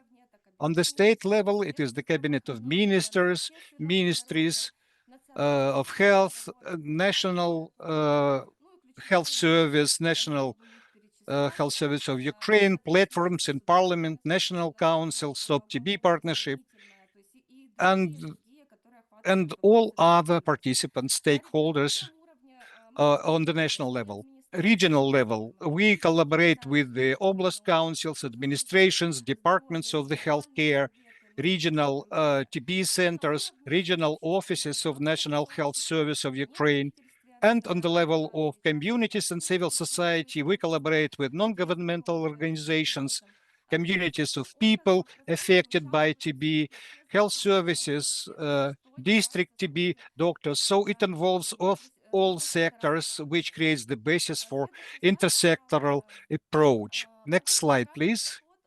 A multisectoral approach is implemented through several tools, which are mutually related. First of all, it is the state policy. It is the law on TB response. Then it is the national strategy, and then operational plan, implementation plan, and all these documents ensure the implementation of the principles of MAF-TB and include multisectoral indicators, including communication indicators, which cover the activities of all partners. Second, it is the strategy to increase communication between all stakeholders with the involvement of civil society. And the information strategy became a priority in Ukraine because this information field is mainly focused on defense now. And we anyway managed to attract attention to the TB problems. And of course, the Center for Public Health and other sectors are very active, were very active in the implementation of these activities, and they ensure participation of all stakeholders, starting from the government to the local communities. Now, a few words about the monitoring. I know, but it is one of the last slides. I will not stop on this, but I would like to tell that on the national level, we prepare national reports on TB. We have monitoring mechanism. We monitor the health determinants and social determinants. We conduct special studies and reports. TB reports and WHO reporting by civil society that reflects contributions by the civil society. And in September this year, with the resolution of the cabinet, we complemented the regulation on the national board that we take into account the data of community monitoring, community-led monitoring. Thus, CLM is integrated into decision-making at the national level. Every 3 years, we conduct high-level progress analysis. This is discussed at the sessions of the National Council, and that is used to update strategic priorities. Also, activities to implement MAF-TB, that's included into the annual action plan of the National Board that is approved with the respective decision. Let's go to the next slide. Quickly about our goals. Of course, we will implement the algorithm in December this year. We will hold the national stakeholder meeting. We will discuss all of our key objectives. So I will not dwell on that. Also, we keep the focus on enhancing the work with parliamentarians, because the key issue to implement MAF is engaging the leaders, country leaders. That's in the context of the war, but we are going to enhance our work in that area. So the National Council continues playing the key role as a platform for strategic dialogue, coordination, and review. And just to wrap up my presentation, I'd like to emphasize that for Ukraine, implementation of MAF-TB, it's not only about complying with international commitments. We see that as a tool to enhance sustainability of sectoral partnership. And as mentioned today, we believe that it can be used by other healthcare programs. And also using this opportunity, I'd like to express gratitude to WHO, to the Global Fund, to TB Europe Coalition, to all of our international and national partners, at the national level, representatives of civil society. Due to your support and expert assistance and interaction, collaboration, Ukraine is developing the system of multisectoral accountability, even in the situation of the war. Thank you. I've tried to be very brief, very quick. Yes, dear Irina, thank you so much for your excellent experience and for all that you continue to do amid nearly 4 years of full-scale war in Ukraine. Peace to Ukraine and to all of us, and of course, every success in MAF-TB implementation. My sincere thanks to all the speakers for your insightful presentation and for sharing your unique experience. I believe that it is great that we heard it, and we can take it into our countries, we can bring it to our government, we can share it with our civil society and communities. And to all participants, thank you for the dynamic discussion in the chat. We have addressed your questions there, and as no further questions have been posted, in the interest of time, we will proceed to close the webinar. And with that, I'm pleased to hand over to Monica for the closing remark. Monica, over to you. Thanks so much, dear Yulia, and thanks so much, dear colleagues and partners. We very much thank you for your valuable contributions and active participation. Today, we had around 190 people join today's webinar. Thanks to those of you who've stayed right till the end. We really appreciate all of your strong commitment for multisectoral engagement and accountability efforts to advance efforts towards ending TB. Our deep appreciation to distinguished speakers, to the main donors, Unity Global Fund, all of our 6 country presenters who've really shared important perspectives. The discussions have underlined the central role of MAF-TB in advancing our collective commitment to ending TB. We have seen how these national experiences, even in very challenging circumstances, as we have seen, for example, with the last presentation from Ukraine, the various global perspectives, the donor insights, all of these converge to guide effective action as we look towards the last mile to ending TB. Multisectoral engagement, partnerships, sustained political will, all these remain essential to accelerate progress. As we conclude, let us take forward the lessons and momentum generated here to our ongoing work. We at WHO and also our partner TBEC stand ready to support, so please do reach out to us. We look forward to seeing you at the next 2 webinars planned as part of our Global NTB webinar series. I would like to thank especially TBEC. Yulia, thank you for the excellent moderation, and to your team, Alia, Lesia, Vlada, and colleagues for strong collaboration in organizing this webinar. Dear all, on behalf of WHO and TBEC, we extend our deep appreciation to you again for your dedication and commitment. Together we can end TB. Thank you. Thank you. Thank you, Monica, and many thanks again to everyone. We will circulate the materials and recording in the coming days, and we will look forward to seeing you at the next webinar on 11th of November. Thank you so much, and thank you to our excellent interpreters, without whom we could not have understood one another. Thank you.